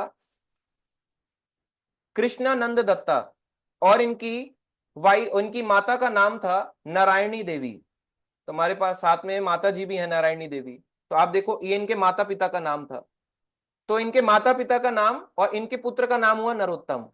इनका जन्म 1534 कहाँ, खेतुरी गांव, जहां चैतन्य महाप्रभु पद्मा नदी के उधर देख के चिल्ला रहे थे। तो खेतुरी गांव बांग्लादेश में इनका जन्म हो गया। अब इनका जन्म हो गया, ये बहुत अमीर थे, कोई पैसों की कमी नहीं थी। तो एक बार इनके माता पिता इनका अन्नप्राशन संस्कार करा रहे थे। अब राजा के बच्चे हैं भाई, राजा के बच्चे का तो अन्नप्राशन भी अच्छा होगा, ऐसे हल्का फुल्का तो होगा नहीं। तो खूब सारा भोजन लाया गया। बोले सिपाहियों मंत्रियों जो भी है सेवक गणों भोजन ले आइए। बच्चे का अन्नप्राशन संस्कार हो रहा था, नरोत्तम छोटा सा था बालक, उसके मुंह में ऐसे करके अन्न लगाया गया, वो नहीं खा रहा।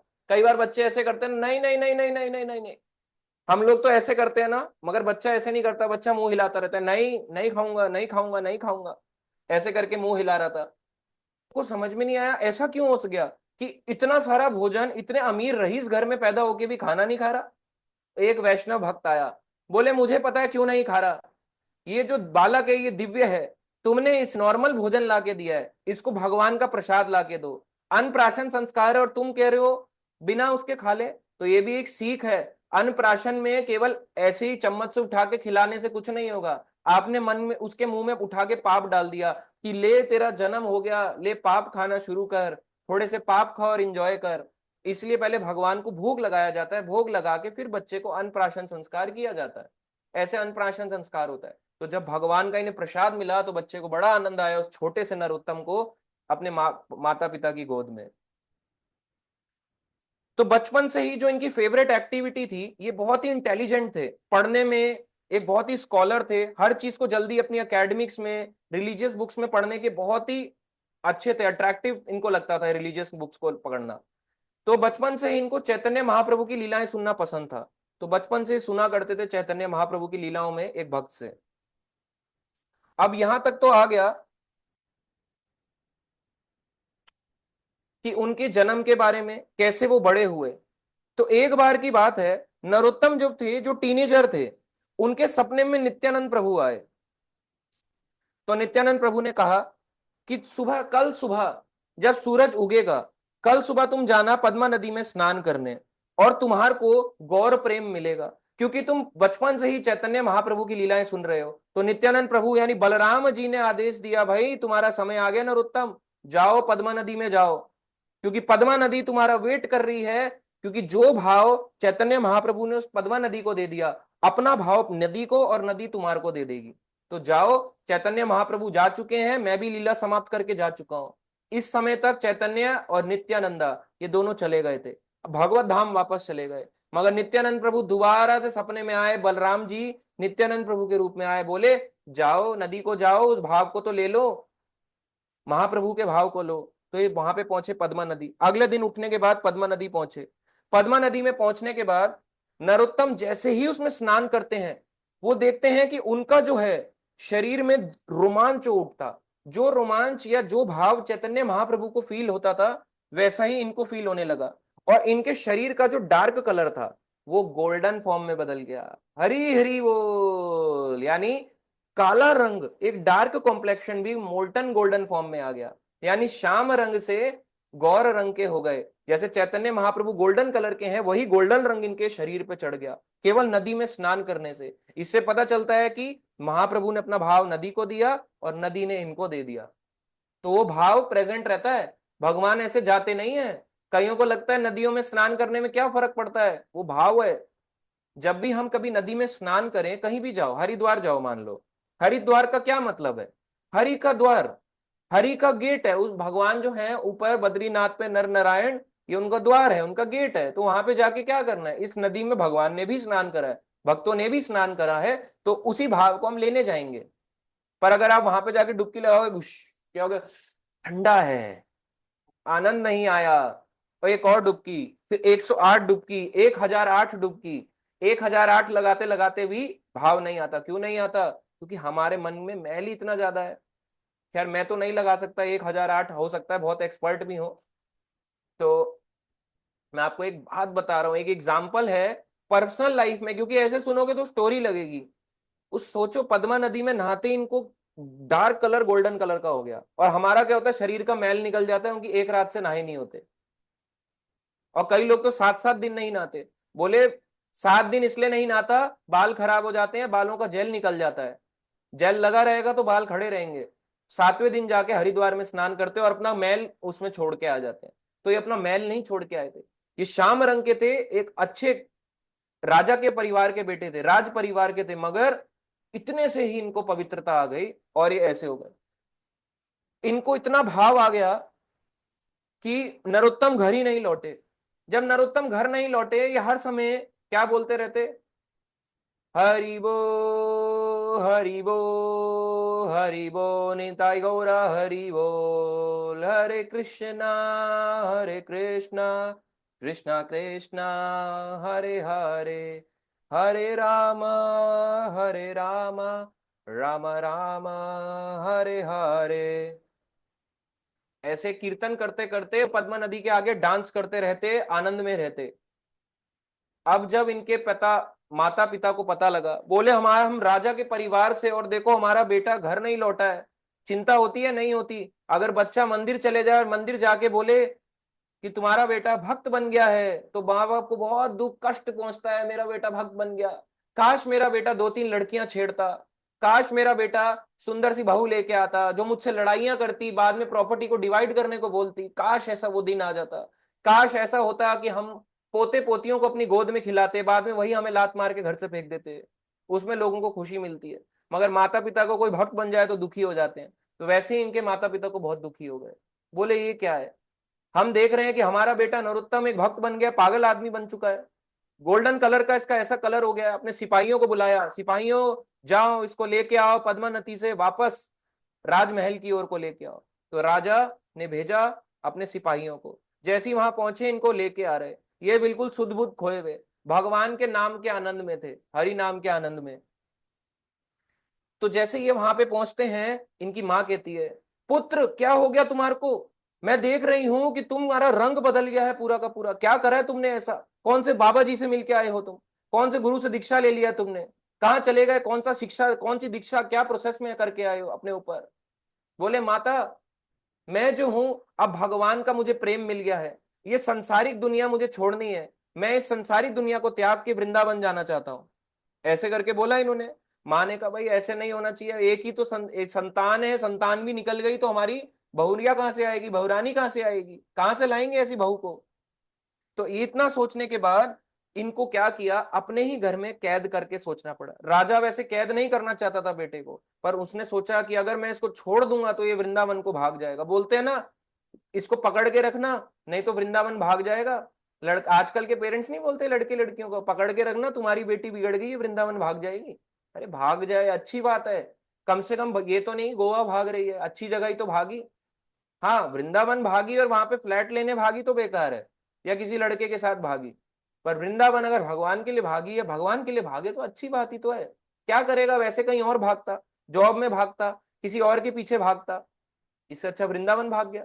अब राजा ने कहा इनके पिता ने कि भाई इसको बांध दो, इसको जाने नहीं देना, इस पे कड़ी निगरानी रखो, अगर ये चला गया तो हम लोग कैसे रहेंगे, कैसे जिएंगे, यही तो हमारा प्राण है।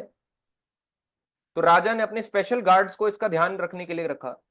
कुछ समय के बाद में राजा ने एक तांत्रिक को भी बुलाया, तांत्रिक को बुलाया, बोला इसके मन को वश में कर लो, इसके मन में क्या करो वश में करके कंट्रोल में ले आओ। तो तांत्रिक वहां पे आया, तांत्रिक आके बोला राजा को, मैंने देख रहा हूं तुम्हारा जो बेटा है ना नरोत्तम, ये ठंडी बात है ना, ठंडी हवाओं से चल के इसकी तबीयत खराब हो गई है, इसको ठंड लग गई है, एक काम करो, एक लोमड़ी को लाया जाए और बलि दी जाए इसके आगे, तब शायद ये ठीक हो जाएगा। तांत्रिक लोग ऐसे करते हैं, होम क्लिम ब्लिम ब्लिम ब्लिम बुश, ऐसे करके छोड़ देंगे, और आपको डर लग जाएगा क्योंकि खतरनाक होते हैं वो, आप 10 लोग भी होंगे अकेले में भी आप पे हावी कर जाएगा। क्यों? क्योंकि हमारा मन में श्रद्धा ही नहीं है, हल्के से में अट्रैक्ट हो जाते हैं, अभी आएगा ओम क्लिम ब्लिम, उतने में लोग डर जाते हैं। प्रभु जी मैं भक्तों के अभक्तों के साथ नहीं बैठता, अरे क्यों नहीं बैठते, बैठो, अभक्तों के साथ शिक्षा मिलती है, भक्तों के साथ मान लो 2 भक्त मिले, गप लड़ाई तो क्या सीखा, अभक्तों से सीखोगे तो सही, प्रैक्टिकल तो पता चलेगा कि दुनिया कितनी दुख में है।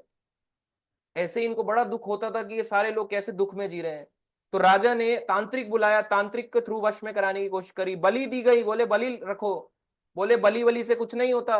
नरोत्तम ने कहा बलि देना तो और महापाप है, बोले ऐसा मत करवाना, मेरे आगे बलि मत दिलवाना, अगर तुम बलि दोगे तो मैं और रोऊंगा, और ज्यादा भगवान के प्रति भाव बढ़ जाएगा, भाग जाऊंगा फिर तो वृंदावन पक्का। दिन रात नरोत्तम जो है रोते रहते और चैतन्य महाप्रभु से प्रार्थना करते हैं, महाप्रभु मुझे इस भौतिक बंधन से छुड़ाओ, गृहस्थ जीवन से छुड़ाओ। ऐसे करके प्रार्थना किया करते। एक दिन नरोत्तम जो है, क्योंकि उनको नींद नहीं आती थी, मगर एक दिन उनकी आंख लग गई और उन्हें नींद आ गई। नींद में जाने के बाद उन्होंने चैतन्य महाप्रभु को देखा। चैतन्य महाप्रभु को जैसे ही देखा, एक बार उनको दर्शन हुआ पद्मा नदी में चैतन्य महाप्रभु को। हालांकि चैतन्य महाप्रभु आंखों से नहीं दिखते थे, मगर उस नदी के भाव में चैतन्य महाप्रभु का भाव था, उनके ऊपर चढ़ गया। ऐसा लगा कि चैतन्य महाप्रभु ने गले से लगा लिया। अब ऐसे ही सपने में एक बार दोबारा इनके चैतन्य महाप्रभु आए, क्योंकि रो रहे थे। भगवान के लिए रोना पड़ेगा अगर भगवान को पाना है, तो नरोत्तम रो रहे थे। जब रो रहे थे, रोते रोते चैतन्य महाप्रभु आए इनके सपने में, दोबारा इनको गले से लगा लिया। इनको गले से लगाने के बाद महाप्रभु बोले कि मैंने तुम्हारे को अपना भाव दे दिया है नरोत्तम, ये जो मेरा भाव है, जो मैं राधा कृष्ण के लिए फील करता हूं, वही मैंने तुम्हारे में आज दे दिया है। तो वो कह रहे थे कि मैं चाहता हूं कि तुम जो है अब वृंदावन को जाओ, तुम वृंदावन जाके लोकनाथ गोस्वामी से मिलो, क्योंकि लोकनाथ गोस्वामी जो है, मैंने ही उन्हें अपने समय में वृंदावन को भेजा था। मैं तो अपनी लीला समाप्त करके चला गया, मगर आज भी जो लोकनाथ गोस्वामी है वो वृंदावन में रह रहे हैं। राधा गोकुलानंद मंदिर है, वहां पे रहते हैं, उनके विग्रह है राधा विनोदी लाल जी। तब ये विनोदी लाल जी जयपुर नहीं गए थे, बोले उनकी सेवा करते हैं, तुम जाके उनसे मिलो, उनकी सेवा करो और इनसे दीक्षा लो, तब तुम्हारे को जाके मेरी दिव्यता का दर्शन होगा। अब ये चल पड़े। नरोत्तम ने क्या सोचा कि यहां से तो भागना पड़ेगा। तो एक बार जो है ये प्लान कर ही रहे थे, तो 16 साल की उम्र थी इनकी, नरोत्तम की। टीनेजर से अब ये 16 साल, 13 से 16 साल की उम्र तक आ गए। जैसी 16 साल की उम्र तक आए नरोत्तम, तो नरोत्तम ने सोचा कि कैसा भागा जाए, कैसा भागा जाए। तो एक मुस्लिम गवर्नर था जिसका नाम था जय गिरधर। जय गिरधर एक मुस्लिम गवर्नर था, और उसको पता चला कि एक बहुत ही दिव्य बालक है, इस बंगाल में रहता है। सारे लोग आश्चर्यचकित हैं कि उसका काले रंग से वो गोल्डन रंग का हो गया। कौन है ये चमत्कारी? कई बार होता है ना, लोग चमत्कारी बाबा से मिलना चाहते हैं। इसने भी सोचा कि चमत्कारी बाबा से मिलते हैं। तो जब ये नरोत्तम ने ऐसा सोचा, तो जय गिरधर जो है ये वहां से जा रहे थे, उनसे मिलने जा रही थे। जैसे ही जय गिरधर के पास, इनको गवर्नर के पास ले जाया गया, जैसे उसके राज्य में पहुंचे, नरोत्तम फुर्र एकदम से भाग गए। नरोत्तम ने दौड़ लगाई, दौड़ लगाई, दौड़ लगाई, बोले अब रास्ता, अब हाथ में नहीं आऊंगा, अब किसी के हाथ में नहीं आऊंगा, यहां से दौड़ो। जल्दी जल्दी दौड़ने लगे। नरोत्तम दौड़े दौड़े दौड़े दौड़े और भागने लगे। सारी जो उनकी राजा की सेना है, और वो मुस्लिम गवर्नर, यानी पिता की भी सेना और मुस्लिम गवर्नर की भी सेना भागने लगी। सारे भाग रहे हैं इनके पीछे कि कहां गए नरोत्तम को ढूंढते हुए। तो इन्होंने व्रज की, वृंदावन की, ब्रज मंडल की ओर को दौड़ लगाई। अगर ये चाहते तो नवदीप भी चले जाते, मगर इन्हें पता था कि नवदीप जाऊंगा तो सबसे पहले ये जो सोल्जर हैं ये नवदीप ही आने वाले हैं, तो नवदीप ना जाके मैं सीधा अब दौड़ लगाऊंगा ईस्ट बंगाल से, यानी अपने खेतुड़ी गांव से दौड़ लगाऊंगा सीधा वृंदावन को, ब्रज को दौड़ लगाऊंगा। दौड़ते दौड़ते आगे पहुंचे। कुछ समय चलने के बाद जब ये काफी चल पड़े, 3 दिन बीत गए। 3 दिन के बाद चलते चलते चलते चलते इनके पैरों पे ब्लिस्टर्स हो गए, छाले जिसे कहते हैं। आपने देखा होगा उस छाले में अजीब सा पानी पस सा भर जाता है, मतलब इतना दर्द करता है। आपको दर्द होगा, जरा सा भी पैर रखोगे आप करोगे उई उई उई उई उई। ब्लिस्टर्स कई बार जलने से भी पड़ जाते हैं, कुछ गर्म सा छींटा आ जाए एकदम से ब्लिस्टर सा आ जाएगा। वैसे ही जब नंगे पैर जा रहे थे तो इनके पैरों पे ब्लिस्टर्स आ गए। अब सोचो, हम ये पैदल निकले थे और एक हम लोग हैं, मतलब 5 मिनट भी पैदल नहीं चलना चाहते, और हमारी हालत भी नहीं बची अब तो। कईयों के घुटनों का दर्द, कईयों को पीठ का दर्द, रीढ़ का हड्डी का दर्द। 20 साल के जवान लड़के लड़कियां वो भी अब दवाइयां खाते हैं, मगर सोचो ये अपने 16 साल की उम्र में घर से भागे, पैदल पैदल जा रहे हैं वृंदावन को। 3 दिन अकेले रहे बिना खाए पिए, उनके पैरों पे ब्लिस्टर्स, छाले आ गए। जैसे ही आए ये ऐसे करके बेहोश हो गए। जब ये बेहोश हो गए तो चैतन्य महाप्रभु एक ब्राह्मण के रूप में, एक स्किनी ब्राह्मण के रूप में जिनका रंग गोल्डन रंग का था, आ गए। क्योंकि भगवान अपने भक्तों के साथ रेसिप्रोकेट करते हैं, जैसा करेंगे वैसा पाएंगे। भगवान को पता चल गया कि मेरा भक्त मुझे पाना चाहता है। चैतन्य महाप्रभु वहां पे आ गए, साथ में एक दूध का पात्र लेके। दूध का पात्र लेके, अब आप ध्यान से सुनो, इनकी पिछली लीला से कनेक्ट करेंगे इस बात को। चैतन्य महाप्रभु दूध का पात्र लेके आए, इनको उठाने की कोशिश करी, मगर इतनी इनकी हालत खराब थी कि ये उठ नहीं पाए। तो जब ये अनकॉन्शियस थे, इनका नहीं चल रहा था, शरीर काम नहीं कर पा रहा था, तो सपने में आके रूप और सनातन गोस्वामी आए। बोले तुम्हारे को पता है चैतन्य महाप्रभु तुम्हारे लिए ब्राह्मण के रूप में आए हैं और तुम्हारे को स्वयं अपने हाथ से दूध देने आए थे।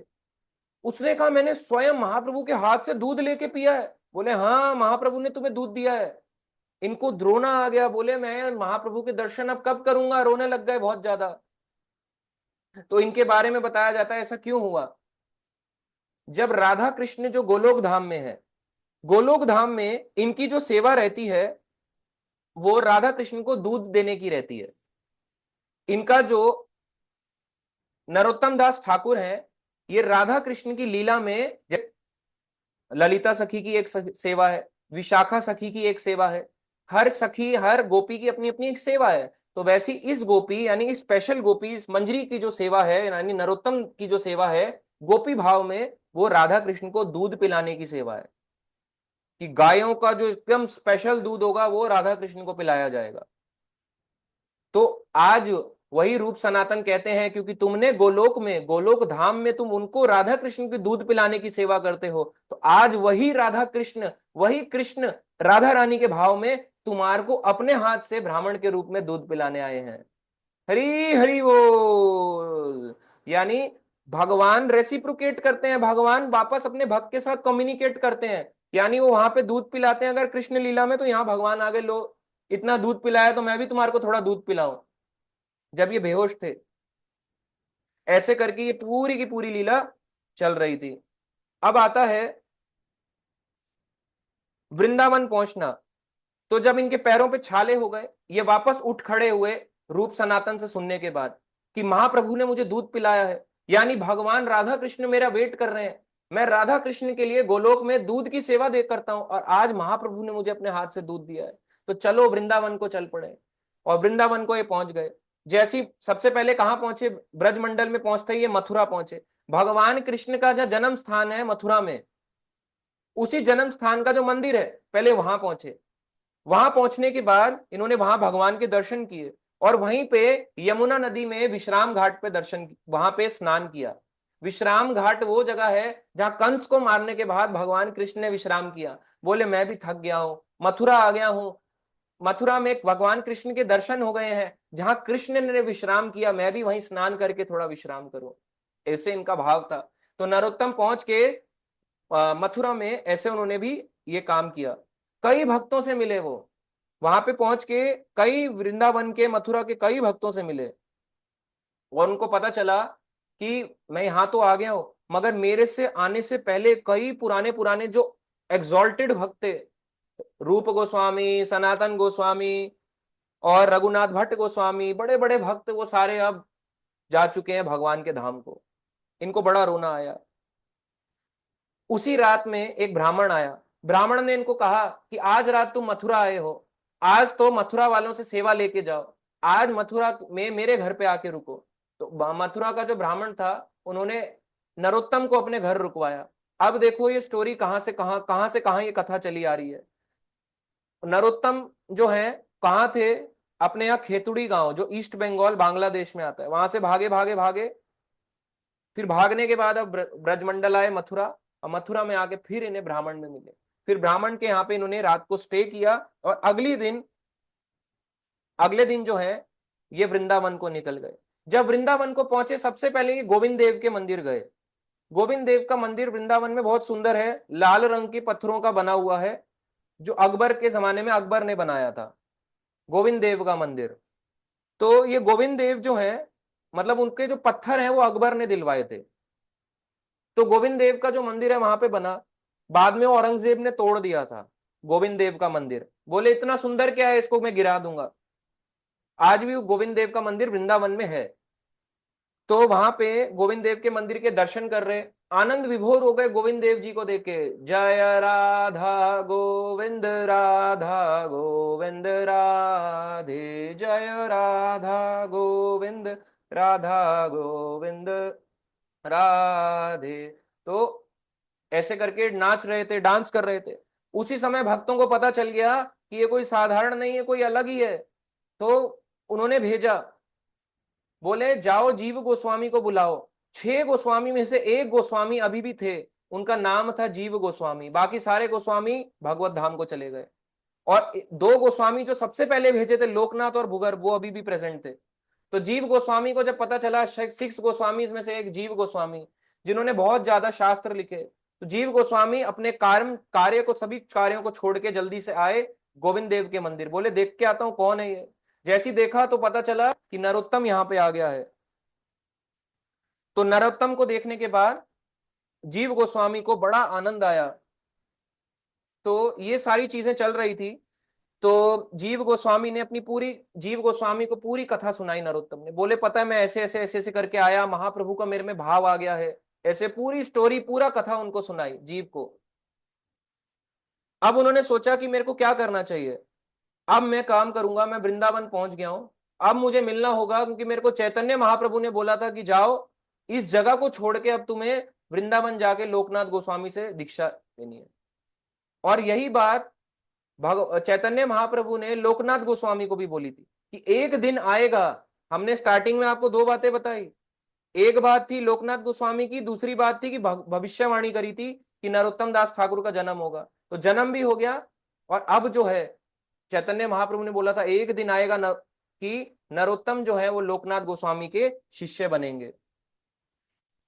तो इनके लिए सारी अरेंजमेंट कर रखी थी। ये राधा गोकुलानंद मंदिर पहुंचे। गोकुलानंद मंदिर में पहुंचने के बाद वहां पे इनके लिए अरेंजमेंट था, प्रसादम था, इनको प्रसादम दिया लोकनाथ गोस्वामी ने। प्रसादम इनके साथ बैठ के खाया और डिस्कशंस करी, कई लीलाओं की डिस्कशन किया, उनकी यात्रा का डिस्कशन किया। तो वो कहते हैं, नरोत्तम कहते हैं कि मैं जो हूं ना, मेरे पास सब कुछ है, मेरे पास महाप्रभु का भाव है, मगर मेरे पास अभी भी एक चीज नहीं है, मेरे पास गुरु नहीं है। और मेरे को महाप्रभु ने सपने में आके आदेश दिया है कि आप ही मेरे गुरु होंगे। अब लोकनाथ गोस्वामी ने बोला कि अरे गुरु की क्या जरूरत, तुम्हारे तो पहले ही भाव आ चुका है, देखो तुम कितना डांस करते हो, कितना कीर्तन करते हो, क्या जरूरत है इस चीज की, क्या जरूरत है ये सब करने की। तो उनको बोला ये बात आप ध्यान से सुनो, ये चीज बोली उनको। बोले ये जो भाव है ना, ये भाव जो है, उनको कहा कि जब तुम्हें आ गया है तो मेरे से दीक्षा क्यों लेना चाहते हो। तो नरोत्तम ने कहा कि मैं आपसे दीक्षा इसलिए लेना चाहता हूं क्योंकि गुरु बताते हैं कि शिष्य को कैसे कैसे कैसे आगे बढ़ना चाहिए, गाइड करते हैं कि कैसे आगे क्या करना चाहिए। क्योंकि मैं सेपरेशन तो फील कर रहा हूं, मगर मैं इसको सहन नहीं कर पा रहा हूं। सहन करने के लिए क्या करूं। मान लो राधा कृष्ण से सेपरेशन फील होता है, मुझे आंसू आते रहते हैं, अब मैं इन आंसुओं को और अपनी लाइफ को कैसे बैलेंस करूं, कौन बताएगा। तो बोले तभी तो मैं आपके पास आया हूं, आप मेरे गुरुदेव हैं, आप मुझे बताइए। लोकनाथ गोस्वामी ने कहा अरे मैं तुम्हें क्या बताऊं, वैसे तो तुम बड़ा कीर्तन करते रहते हो, नृत्य करते रहते हो, तुम्हें पता है अगर तुम्हें भक्त बनना है ना तो तुम्हें 1 साल तक जाप करना होगा, हरे कृष्ण महामंत्र का जाप करना होगा, और उसके बाद फिर देखते हैं। अब नरोत्तम दास ठाकुर ने कहा 1 साल तक ठीक है जाप करना है, तो उन्होंने उनकी बात मान ली। 1 साल तक उन्होंने जाप किया। पूरे 1 साल तक वृंदावन में रह के नरोत्तम दास ठाकुर हरे कृष्णा कृष्णा कृष्णा हरे हरे, हरे राम राम राम हरे हरे, चेक करना चाहते थे कि चैंटिंग करता है या नहीं करता। दीक्षा में चेक किया जाता है कि आप चैंटिंग करते हुए नहीं करते, ऐसी दीक्षा नहीं मिल जाती, झूठ बोल के आजकल लोग ले भी लें पर उस दीक्षा का कोई फायदा नहीं। बोले 1 साल तक जाप करो। 1 साल तक जाप किया। और आजकल लोग 6 महीने नहीं होते दीक्षा चाहिए, ऐसा ही होता है। दीक्षा कैसे मिलती है इस्कॉन में, क्या करोगे, लड्डू बांटोगे दीक्षा लेके, कुछ नहीं मिलेगा। दीक्षा का मतलब समझो, अभी आपको इसमें पता चल जाएगा। 1 साल तक जाप किया। 1 साल तक जाप करने के बाद उन्होंने दोबारा बोला, नरोत्तम जो है 1 साल तक वो भी करते रहे चैंटिंग, और साथ साथ में अपने गुरु लोकनाथ गोस्वामी से कथा सुनते रहे, भागवत कथा सुना करते, चुपचाप बैठे बैठे कथाएं सुनते, अलग अलग शास्त्रों की कथाएं सुनते, कथा सुनते, आनंद में रहते। अब जब आई दीक्षा की बात, और उनके लिए सफाइयां करते, और क्या खाना खाते, जो बच जाता प्रसाद, उसी प्रसाद, बचे हुए प्रसाद को ग्रहण किया करते लोकनाथ गोस्वामी के। कौन, जो अभी हमने बताया नरोत्तम। तो ये लीला चल रही है नरोत्तम और उनके गुरु लोकनाथ गोस्वामी की। लोकनाथ गोस्वामी कौन, जिनको पहले 2 गोस्वामी में से एक, जिनको महाप्रभु ने भेजा था। और नरोत्तम कौन? जो वहां से चैतन्य महाप्रभु ने बोला कि पद्मा नदी में स्नान करके मेरा भाव को लेना और उसके बाद वृंदावन को चले जाना। तो ये वृंदावन आ गए और फाइनली लोकनाथ गोस्वामी से मिले। 1 साल तक जप किया, 1 साल तक कथा सुनी, 1 साल तक सारी सफाई वगैरह सारी सेवा करी, 1 साल तक जो गुरु का बचा हुआ प्रसाद रहता, जूठा नहीं बचा हुआ रह जाता, उसको पाया करते। 1 साल तक ऐसा हुआ। 1 साल के बाद भी जब आया तो लोकनाथ गोस्वामी ने मना कर दिया कि मैं तुम्हें दीक्षा नहीं दूंगा। अब जब इनको पता चल गया नरोत्तम को कि मेरे को दीक्षा तो इन्हीं से ही लेनी है और किसी से नहीं लूंगा, रात को ये उठ जाते। अगर गुरु 4 बजे उठता है तो ये 2 बजे उठ जाते। 2 बजे उठने के बाद, क्योंकि उस समय जो आप देखते हो ऐसे इंग्लिश सीट्स नहीं होती थी जिसे इंग्लिश टॉयलेट कहते हैं, तो वहां पे खेतों में जाया करता था, खेतों में जाके मल को त्याग किया जाता था, जैसे आमतौर पे आज भी गांव में होता है। ऐसे ही जो लोकनाथ गोस्वामी है, देखो लीला कर रहे हैं तो गोपी कृष्ण लीला की, मगर यहाँ लीला कर रहे हैं। अब लोकनाथ गोस्वामी जो है, अब मल त्याग करने सुबह सुबह उठ के कहाँ जाते हैं? स्टूल पास करने। 4 बजे उठ के सबसे पहले स्टूल पास, देन स्नान करते हैं। अब ये क्या करते? 2 बजे उठ जाते। पहले से ही जिस जगह पे उनको स्टूल पास करनी होती, उस गड्ढे को खोद देते थे, उस जगह को साफ कर देते थे और गड्ढे को खोद देते थे, ताकि यहां पे मेरे गुरु आए, यहां पे मल त्याग करें और बाद में उस मल को उठा के अपने हाथ से उठा के उसको बंद कर देते थे मिट्टी के अंदर। समझे क्या बोला मैंने? उस टॉयलेट को, स्टूल को, इजी लैंग्वेज में स्टूल को उठा के अपने हाथ से मिट्टी के अंदर दबा देते थे। साफ किया करते थे कि मेरे गुरुजी आने वाले हैं, सफाई से बैठेंगे, यहाँ पे मल त्याग करेंगे। ये होता है टॉयलेट साफ करना। टॉयलेट साफ करना पड़ेगा आपको। हम लोगों को भी, हमने क्या, मैं तो खुद कहता हूं, अगर हम इतना हाई लेवल पे सोचें, ये होता है, इन्होंने ये सेवा करी। तो एक बार लोकनाथ गोस्वामी ने सोचा कि मैं जो हूं, रोज जाता हूं, मैं देखता हूं कि वो एरिया बिल्कुल साफ रहता है, पहले से ही गड्ढा करा रहता है ना, और साफ करने के बाद मैं देखता हूं कि जो मैंने अपना वो किया मल, वो पहले से उसको कोई दबा के भी चला जाता है। ये ऐसा कैसे हो रहा है? रोज रोज ये काम करके देखते। एक दिन उन्होंने सोचा कि मैं आज 4 बजे ना उठ के जल्दी रात को 2 बजे उठ जाता हूं, मैं देखता हूं कौन ये है। तो एक बार लोकनाथ गोस्वामी 4 बजे की जगह वो भी 2 बजे उठ गए, और उधर नरोत्तम जाके क्लीनिंग का काम कर रहा कि मेरे गुरुजी को वॉशरूम जाना है, इनके लिए सारा क्लीन अप करके रखो। वॉशरूम मतलब स्टूल पास करना है तो गड्ढा वगैरह करके रखो, सारा सफाई करके रखो। नरोत्तम को पता चला, पीछे झाड़ियों से झांक झांक के ऐसे देख रहे, कह रहे ये है अच्छा नरोत्तम, मेरा मल उठा रहा है। मेरा मल कैसे उठा सकता है? मेरी टॉयलेट को कैसे उठा सकता है ये? तो उन्होंने देख लिया।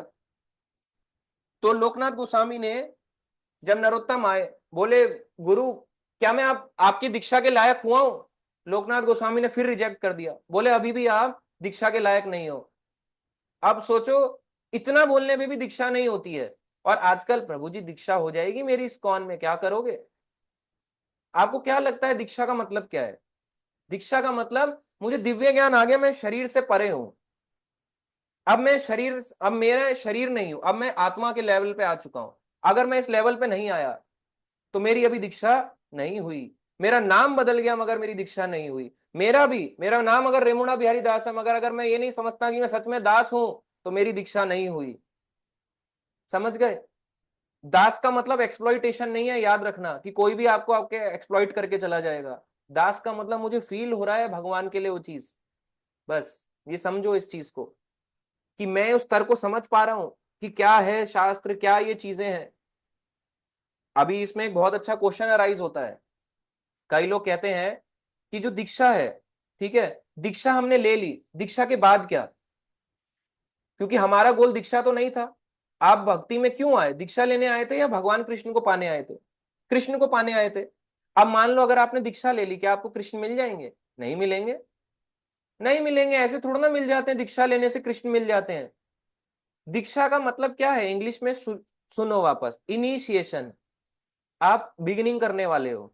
इसका मतलब क्या पहले बिगिनिंग नहीं करी थी? करी थी। प्रभुपाद जी कहते हैं जिस दिन से आप जैसे स्कूल जाते हो, मैं आपको एग्जांपल देता हूं, आप स्कूल जाते हो, स्कूल में एक ओनर है, एक सीबीएसई बोर्ड है, मान लो सीबीएसई बोर्ड का स्कूल है, एक स्कूल है एबीसी पब्लिक स्कूल, या जो भी स्कूल है, ABC government school, senior secondary school, एक स्कूल है। उस स्कूल का कोई ओनर भी होगा, वो ओनर है प्रभुपाद।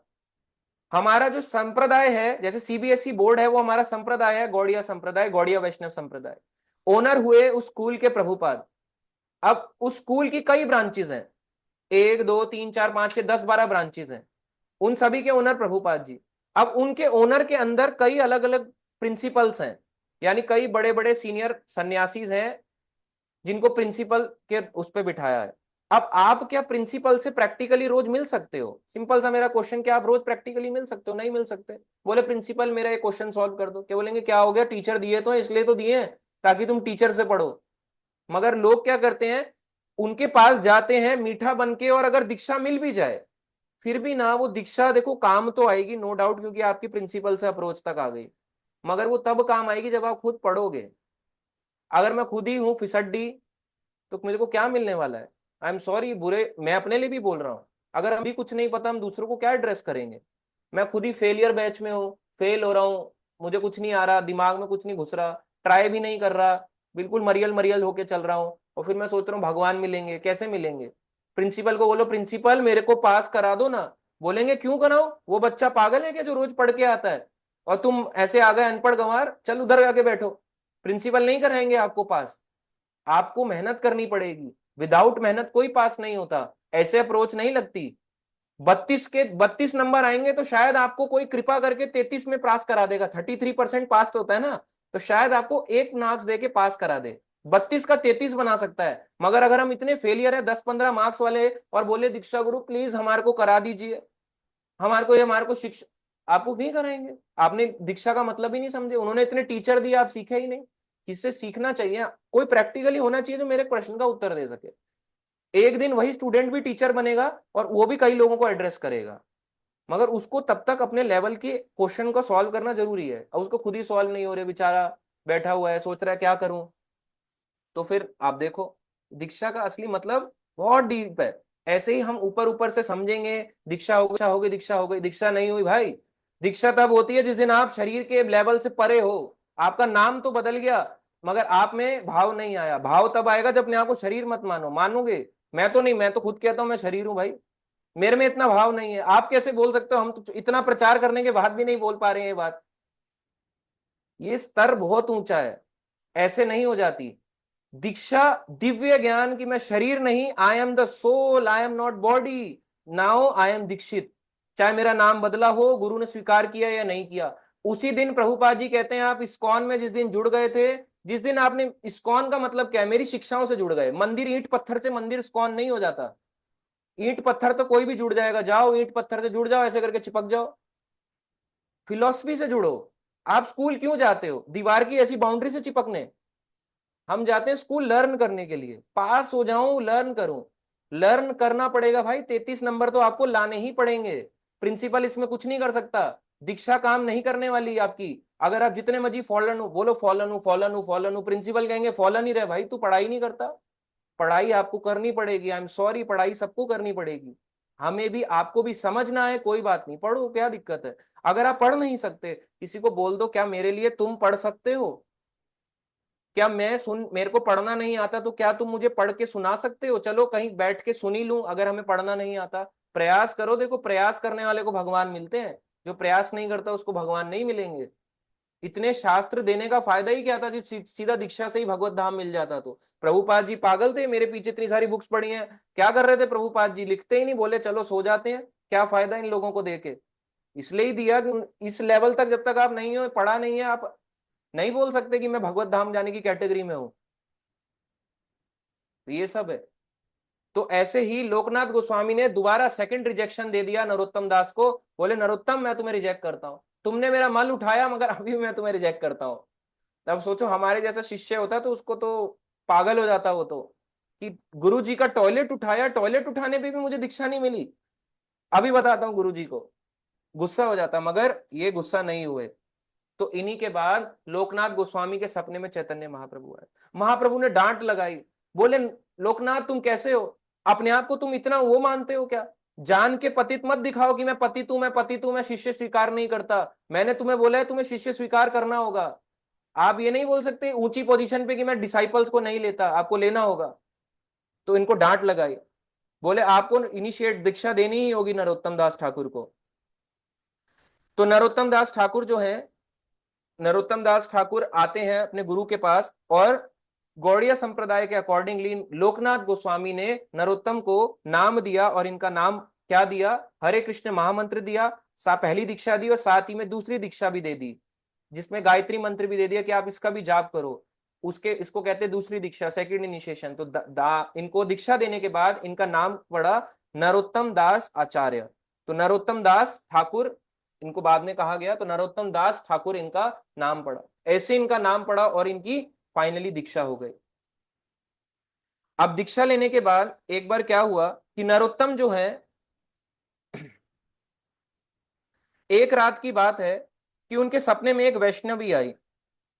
वैष्णवी आके कहती है कि तुम जो है ना, उनके सपने में आके कहती है कि तुम जो है अपने आप प्रभु की सेवा में लगाओ, है ना, और इस तरह से तुम मुझे खुश करोगे। कृष्ण जो है हर रात कुंज में आते हैं और सखियों के से सेवा लेते हैं, तो तुम्हारा काम है, तो चंपक लता जो सखी है वो उनको मिल्क बॉईल करके देती है। अब एक गोपी आई, यानी एक वो आई, और उनको आके सपने में आके नरोत्तम दास को दीक्षा होने के बाद बोलती है एक रात में कि तुम जो है इस बात को सुनो कि कृष्ण को जो है ना सखियां सारी सेवा करती हैं, उसमें से चंपक लता सखी मिल्क बॉईल करती है, और मिल्क बॉईल करने के बाद तुम्हारे को भी ये सेवा है कि तुम भी उस सेवा में भाग लो। उन्होंने तुरंत गए और जाके अपने गुरु लोकनाथ गोस्वामी को बताया। बोले मुझे ऐसा सपना आया है, इसका मैं क्या मतलब समझूं। तो उन्होंने कहा कि वो जो मिल्क बॉईल करने की बात आई है ना, लोकनाथ गोस्वामी समझ गए। बोले ये और कोई नहीं, ये स्वयं राधा रानी थी। राधा रानी, क्योंकि तुम कृष्ण लीला में इनको, राधा कृष्ण को गर्म यानी दूध ला के देते हो, दूध की आपको सेवा दी गई है कि दूध को गर्म करो और राधा कृष्ण को दो। तो आज इसलिए राधा रानी आई है कि तुम्हारे को तुम्हारी सेवा याद दिलाने आई है कि तुम्हारी कृष्ण लीला में क्या सेवा है। तो वैसे ऐसी भाव गुरु कभी बताता नहीं है कि तुम्हारा क्या भाव होगा। कई बार लोग पूछते हैं मैं क्या होऊंगा कृष्ण लीला में, कहीं ऐसा तो नहीं मेरे को भगवान ने कुछ और ही बना दिया, बनना मैं गोपी चाहता हूँ, मुझे बंदर बना दिया, राम जी का बंदर बना के ले गए। अरे बना दिया तो क्या हो गया, राम जी का बंदर बनना कोई मजाक की बात है क्या? बहुत बड़ी बात है। वानर सेना में डाल दिया प्रभु जी, मैं तो गोपी भाव का था, वानर सेना में डाल दिया मुझे राम जी के, क्या हो गया? आप नहीं बनना चाहते राम जी का बंदर, सेतु नहीं बनाना चाहते आप? तो फिर ना हो। तो एग्जाम्पल है, ऐसे उन करके उन्होंने उनका भाव, उनका स्वरूप बताया। तो एक बार नरोत्तम जो है बैठ के ऐसे ही ध्यान लगा रहे थे, चैंट कर रहे थे, अपने मंजरी भाव का ध्यान लगा रहे थे। ध्यान करते करते वो दूध गर्म करने वाली लीला में पहुंच गए। लकड़ी को आग लगाया, आग लगा के उस पे दूध का पतीला रखा या पात्र रखा, उसमें दूध गर्म कर रहे थे। और दूध क्या होता है, जरा सा भी ध्यान ऐसे ऐसे हो जाए तो दूध उबल के गिरने लगता है, तो उसको देखते रहते। देखने के बाद क्योंकि यहाँ पे चैंटिंग कर रहे हैं हरे कृष्णा कृष्णा कृष्णा, और उधर लीला में पहुंच गए गोपी भाव में। यानी देखो यहाँ पे बैठे बैठे भी लीला में पहुंच गए। यानी चैंटिंग का सबसे ऊंचा स्तर होता है कि बैठे बैठे लीला में एंटर कर जाना। तो बैठ के लीला में पहुंच गए, वापी अपने गोपी भाव को पहुंचे, मंजरी भाव में पहुंचे। जब दूध उबलने लगता तो अपने हाथ से ही उस दूध को ऐसे करके नीचे कर देते ताकि दूध उबल के गिरे ना। और वापस जब अपने हरे कृष्णा इस शरीर में अंदर वापस इस भाव के अंदर आते, तो उनको कई बार जो है उनका हाथ जल जाता। हाथ जल जाता है तो वो पट्टी बांधते। पट्टी बांधने के बाद जो जीव गोस्वामी है वो समझ गए। बोले ये हाथ तुमने कैसे जलाया? बोले मैं जो हूं ना ऐसे कृष्ण लीला में पहुंच गया था। कृष्ण लीला में पहुंचने के बाद मैं वहां पे दूध गर्म कर रहा था, राधा रानी ने मुझे सेवा दी थी, और जब मैं दूध गर्म कर रहा था तो वहां पे कुछ था नहीं कि उबलते दूध को मैं बचा सकूं, तो अपने हाथ को ही गर्म कर दिया, इसलिए मेरा हाथ जो है कई बार जल जाता है। सोचो यहाँ पे चैंटिंग कर रहे हैं और उधर उनकी सेवा करते हुए, उनकी सेवा करते हुए दूध जो है उसको ठंडा कर रहे थे, यानी उसको उबलने से रोक रहे थे ताकि गिरे ना। ऐसे इसका हाथ जला। तो ऐसे जीव गोस्वामी को पता चल गया कि ये तो साक्षात राधा कृष्ण की लीलाओं में पहुंच जाते हैं बैठे बैठे अपनी जगह से। तो इनके गुरु जो थे दीक्षा गुरु, फाइनली लोकनाथ गोस्वामी ने कहा अब मेरी उम्र बहुत हो गई है, तुम जाके मेरे पास ना रह के जीव गोस्वामी के पास चले जाओ, कि उनका जो है अभी बहुत मूवमेंट आगे बढ़ रहा है, तो तुम उनसे के पास जाओ और उनसे जाके शिक्षा लो। मुझे तुमने दीक्षा गुरु बनाया, उनको अपना शिक्षा गुरु बनाओ, उनसे जाके सारी शिक्षाएं लो, वो तुम्हारे को सारी शिक्षाएं देंगे। तो ये जाने के बाद, अपने गुरु को प्रणाम करने के बाद ये जाते हैं जीव गोस्वामी के पास। जीव गोस्वामी को बोलते हैं कि मेरे गुरु ने आपको शिक्षा लेने के लिए भेजा है, मेरी ये सेवा थी, मैं बैठे बैठे राधा कृष्ण की लीला में पहुंच जाता हूँ, मेरा हाथ जल जाता है। तो जीव गोस्वामी ने कहा ठीक है, मैं तुम्हें अपना शिष्य स्वीकार करता हूं, और इनको रेगुलर शिक्षाएं देने लगे। वहां पे इनको दो भक्त और मिले जो इनके क्लासमेट्स थे। तीन ऐसे शिष्य थे जीव गोस्वामी के जिनको उन्होंने शिक्षा दी। उनमें से एक थे नरोत्तम दास ठाकुर, दूसरे थे श्यामानंद पंडित, और तीसरे थे श्रीनिवास आचार्य। फिर से लास्ट टाइम जो हमने कथा करी थी श्यामानंद पंडित की, वो वहां पे मर्ज हो गई कथा। लास्ट टाइम जिसने सुनी होगी, अब यहाँ पे आता है कि जिसने नहीं सुनी वो सुन सकता है, यूट्यूब में भी है उसका रिकॉर्डिंग। अब वो आता है कि तीन शिष्य जो जीव गोस्वामी के, इनको वो सेवा के लिए भेजते थे, जिसको कहते हैं ट्रैवलिंग संकीर्तन, कि आप जाओ और बंगाल और उड़ीसा में प्रचार करो। क्योंकि ये तीनों थे वृंदावन में जीव गोस्वामी के साथ। जीव गोस्वामी ने कहा वृंदावन में तो भाई प्रचार हो जाएगा, मैं हूं, तुम बंगाल उड़ीसा में जाओ, वहां प्रचार करो। क्योंकि वहां पे जगन्नाथ जी की लीलाएं हुई हैं, चैतन्य महाप्रभु की लीलाएं हुई हैं, उस तरफ जाओ और प्रचार करना शुरू करो। तो इस तरह से इन्होंने, नरोत्तम दास ठाकुर जो है, वापस जो है अपने गांव खेतुरी गांव को पहुंच गए। खेतुरी गांव यानी खेतुरी ग्राम जो बांग्लादेश में पड़ता है, पद्मा नदी के उस तरफ। तो फाइनली इतने सालों के बाद जब अपने गांव को पहुंचे, सारे जो वहां के गांव वासी हैं, सारे जो नगर वासी हैं, इनको देख के प्रणाम करने लगे। जैसे कई सालों के बाद भक्त अगर अपने घर में लौट आए, सारे देख के प्रणाम करते हैं, अरे आ गया आ गया भक्त, आ गया भक्त आ गया। जैसे मान लो आप अपने घर से कई दिनों के बाद आ रहे हो, 2 महीने 6 महीने के बाद आ रहे हो, या कोई ब्रह्मचारी अपने घर पे लौट जाता है तो उसको प्रणाम करते हैं, अरे आ गए भक्त आ गए, बड़ा बड़ा संत आ गए। ऐसे इन्होंने प्रणाम करना शुरू कर दिया नरोत्तम दास को। तो नरोत्तम दास ने वहां पे बैठ के अपने ही खेतुरी ग्राम में रागानु का भजन, एक क्या होता है रागानु का भजन, यानी जो बोला ना जाए, अपने आप ही हरे कृष्णा निकलेगा हर चीज में। जबरदस्ती ऐसे नहीं करना पड़ेगा, ऐसे यार माला रह गई, 4 रह गई, कर लेता हूं, ऐसा नहीं, ऑटोमेटिकली निकलेगा। उसको रागानुगा स्पॉन्टेनियस भजन होता है। तो वहां पे बैठ के उन्होंने इस रागानुगा भजन की स्थापना करी। वहां पे इन्होंने कई अपने कजन्स को दीक्षा देनी शुरू करी। तो कजन में इन्होंने, नरोत्तम दास ठाकुर ने दीक्षा दी, एक उनके कजन थे संतोष दत्ता, उसको दी, गौरांगा गोकुला, कई ऐसे ऐसे उनके कजन्स, और कई वहां के नेबरिंग लोग थे, बड़े बड़े लोग थे, उन सबको इन्होंने दीक्षा देनी स्टार्ट कर दी। बड़े छोटे कास्ट ब्राह्मण सभी तरह के लोगों को इन्होंने, छोटे शूद्र जाति हर व्यक्ति को इन्होंने दीक्षा देना, शिक्षा देना स्टार्ट करी। पूरे खेतुरी गांव में खूब इनका नाम हो गया, और इन्होंने 123 डिसाइपल बनाए, 123 भक्तों को दीक्षा दी नरोत्तम दास ठाकुर ने अपने गांव में।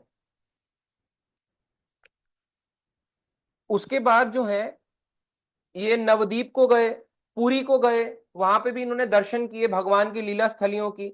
वहां पे भी कई लीला स्थलियों के जाके कई बड़े बड़े आचार्यों से, कई बड़े बड़े भक्तों से मिले।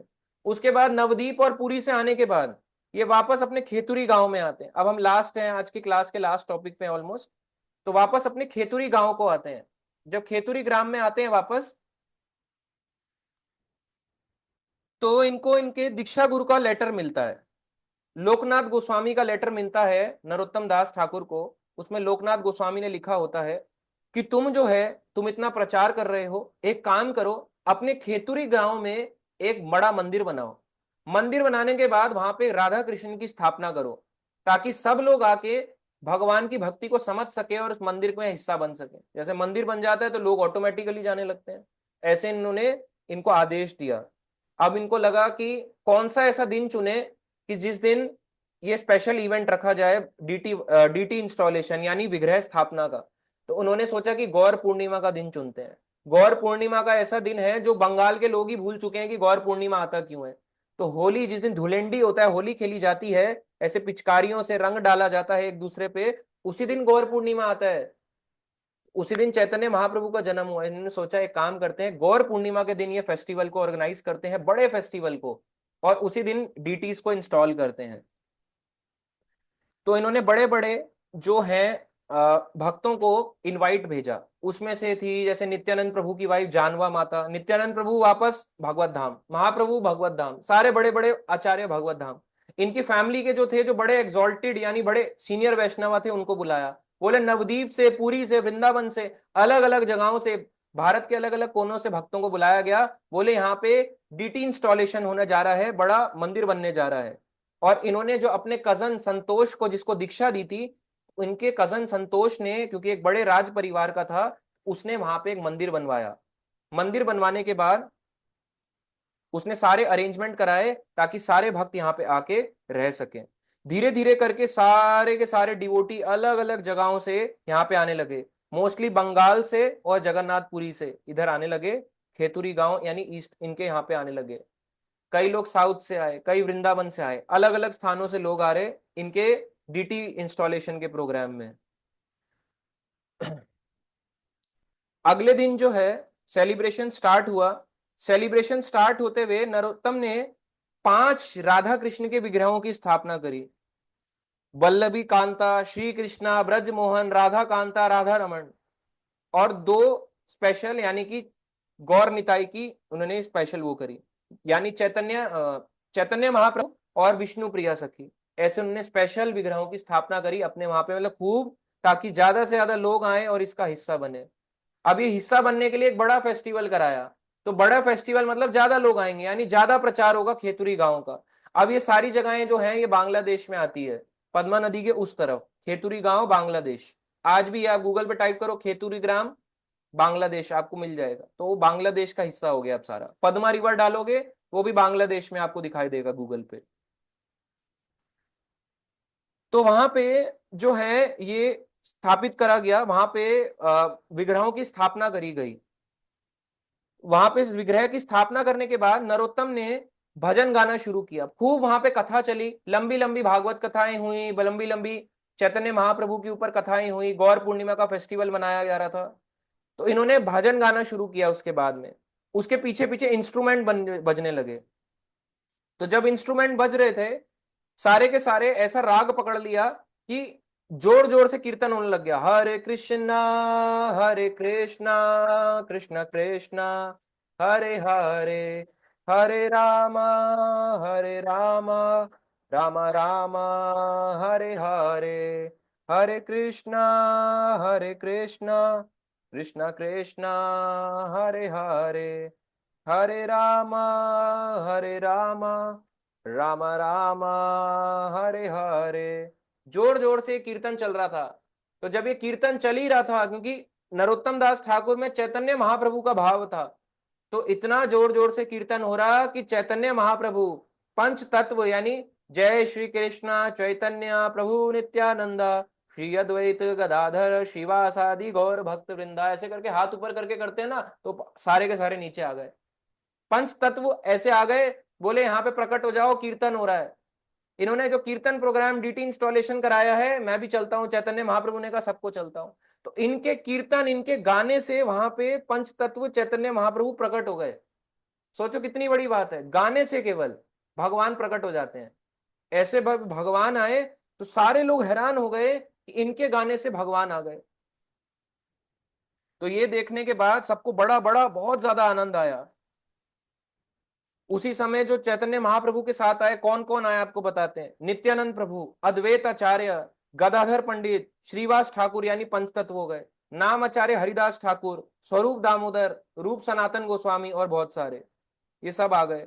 तो रोने लगे सारे के सारे, क्योंकि क्या था, विप्रलम्ब भाव, mode of separation, separation feel कर रहे थे। ये फेस्टिवल अभी भी रुका नहीं, क्योंकि उस दिन होली भी आती है। कई लोग कहते हैं होली नहीं, क्या हम होली नहीं खेल सकते? गौड़िया वैष्णव लोग खेलते हैं। उस दिन इन भक्तों ने, सभी ने मिलके पहले भगवान राधा कृष्ण को रंग लगाया, चैतन्य महाप्रभु को रंग लगाया, और उसके बाद उनके विग्रहों पे रंग लगाने के बाद सबने आपस में होली खेली, यानी होली का फेस्टिवल भी इस दिन मनाया। तो फाइनली अगर हम देखें, इन्होंने अपने जीवन में अपना मिशन अकम्प्लिश्ड, यानी मिशन को कंप्लीट किया। इनका मिशन क्या था? बंगाल में और पुरी में, वहां पे ना भजन तो था क्योंकि चैतन्य महाप्रभु आए थे, और वृंदावन में फिलॉसफी थी। तो अब फिलॉसफी, क्योंकि वृंदावन से जीव गोस्वामी से सीख के आए थे और इधर बंगाल के पैदा हुए हुए थे, अब बंगाली भाषा में बोलने वाले वृंदावन की संस्कृत भाषाओं को कैसे समझ पाएंगे?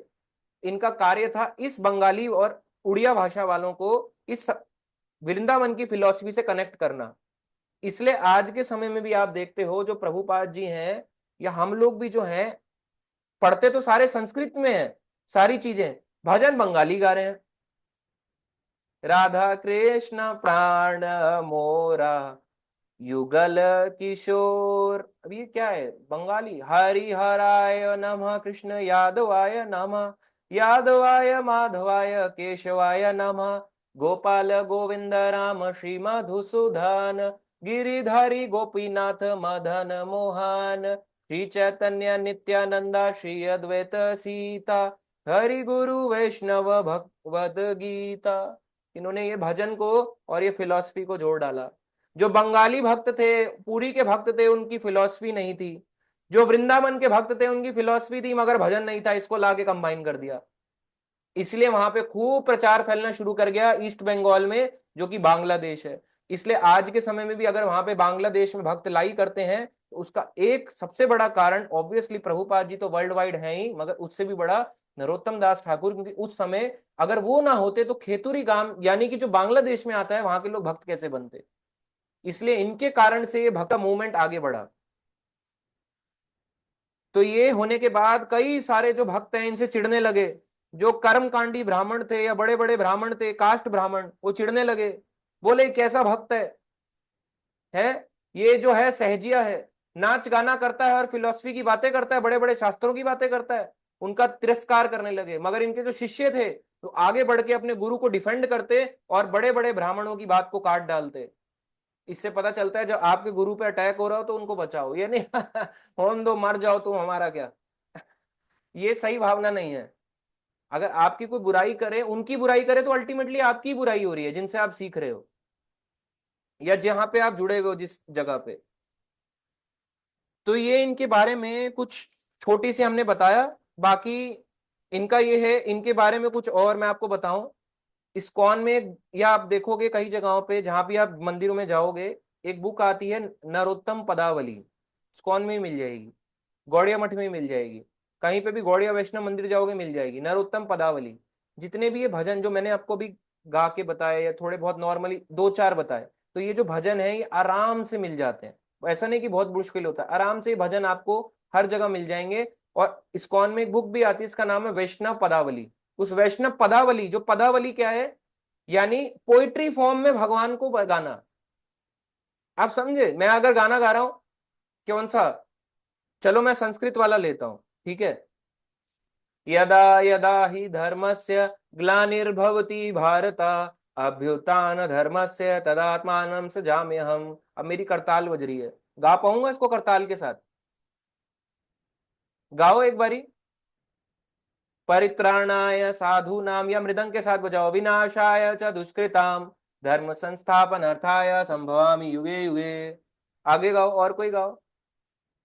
धर्म क्षेत्रे कुरुक्षेत्रे समवेतायुयुत्सव।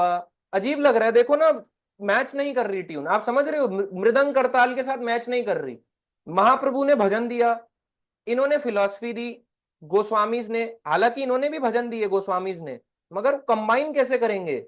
वृंदावन यानी चैतन्य महाप्रभु भी कृष्ण ही है और इधर राधा कृष्ण, वृंदावन में भी राधा कृष्ण ही है। इनकी फिलॉसफी को कैसे कंबाइन करेंगे। भजन लो और संस्कृत लो, दोनों को उठा के मैच कर दो। समझे आप क्या इन्होंने क्या किया है। जो आप भजन गा रहे हो या हम दिन रात गा रहे हैं, वो सब इन्हीं के ही गाते हैं हम अल्टीमेटली। समझ में आया मैं क्या कहना चाह रहा हूं। इधर भजन था, इधर फिलॉसफी थी, कॉम्बिनेशन जो बनाया देखो कितना जबरदस्त कॉम्बिनेशन बनाया। भक्तों को भजन जल्दी याद हो जाता है मगर श्लोक याद नहीं होते। गीता के बोलेंगे 5 श्लोक सुनाओ, एक पहला हो गया प्रभु जी, दूसरा हो गया प्रभु जी, रुक जाओ रुक जाओ, तीसरा भी याद है, चौथा भी याद है, 5वें तक तो एकदम हवा एकदम ऐसे, और 10 बोल दिया तब तो गए। 10 में तो सबकी हवा निकल जाएगी, बत्ती गुल सीधा। बोलेंगे प्रभु जी अब नहीं होता, बहुत 10 बहुत ज्यादा पूछ लिया, मैं नहीं बताऊंगा पूरा, मगर भजन बोलोगे तो सुना दोगे। इसलिए इजी है इस फिलॉसफी को पोइट्री फॉर्म में कैसे भगवान का गुणगान करें, तो वही पोइट्री फॉर्म को इन्होंने भगवान के भजन बनाए। इन्होंने प्रार्थनाएं दी, जैसे उस प्रार्थना में 133 बंगाली सॉन्ग है, उस एक वो दिया। इन्होंने अपने मंजरी भाव में लिखा, प्रेम भक्ति चंद्रिका लिखा, जिसमें एक बहुत लंबी इन्होंने पोएम लिखी भगवान राधा कृष्ण का गुणगान करते हुए। तो इन्होंने महाप्रभु के भी भजन गाए, राधा कृष्ण के भी भजन गाए, अलग अलग, मतलब सेपरेशन के भाव में भजन गाया करते थे। नरोत्तम दास ठाकुर। थे क्या? गोलोक में मंजरी, जो कि भगवान को दूध देने की सेवा करते थे। अब इनसे डिसअपीयरेंस की जुड़ी एक कथा छोटी सी है कि एक बार जो है नरोत्तम दास ठाकुर इतना भजन में, इतना ज्यादा भक्ति में, शास्त्रों में, कथाओं में इतना ज्यादा आनंद में रहने लगे कि उन्होंने उनसे रहा नहीं गया। बोले मैं नहीं रह पाऊंगा इस संसार में और ज्यादा, मुझे अभी के अभी लेके जाओ। तो इनके जो शिष्य थे, इनका शिष्य का नाम था गंगा नारायण। बोले मेरे साथ गंगा नदी को चलो। बंगाल में ही रहा करते थे। बोले गंगा नदी को चलो, ईस्ट बंगाल की तरफ। बोले गंगा नदी को चलो। तो जब गंगा नदी को चले तो गंगा नदी में डुबकी लगाई। अपने शिष्यों को बोला कि आप लोग क्या करना, अपने हाथ से ऐसे करके पानी लेके डालते रहना, ऐसे करके मेरे ऊपर डालते रहना। जब ये डाल ही रहे थे, इनकी बॉडी में क्या हुआ, इनकी बॉडी मेल्ट होते होते होते होते लिक्विड फॉर्म में दूध की बन गई, और वो दूध जाके गंगा नदी में मिल गया। इनकी जो बॉडी है, इन पे पानी जब डाल रहे तो वो मेल्ट होती चली गई। मेल्ट होते होते होते होते इनकी जो बॉडी यानी हाथ, मुंह, ये सब दूध दूध दूध दूध दूध करके होने लगा। यानी ये भगवान राधा कृष्ण की दूध की देने की सेवा करते थे, तो उसी भाव में दूध के फॉर्म में ये नदी में बहाने लग गए। तो इनके शिष्य ने देखा, गंगा नारायण ने ऐसे करके जग लिया।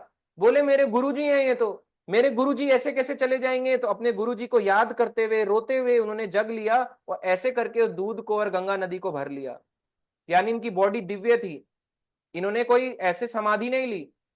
इनको जो समाधि ली, जल के अंदर गए तो जल समाधि लेने जा रहे थे, मगर दूध में बन गए। तो इनको ऐसे करके लिया, और उसके बाद गंगा नारायण अपने घर को ले गए, जो आता है मुर्शिदाबाद डिस्ट्रिक्ट, जो अब वेस्ट बंगाल में पड़ता है। अपने घर को लेने के बाद वहां पे उस दूधिया समाधि को बना दिया। वहां पे अब एक नरोत्तम दास ठाकुर की दूधिया समाधि करके भी है। दुग्ध समाधि भी किसको कहते हैं, कोई दूधिया समाधि, कोई दुग्ध समाधि कहता है।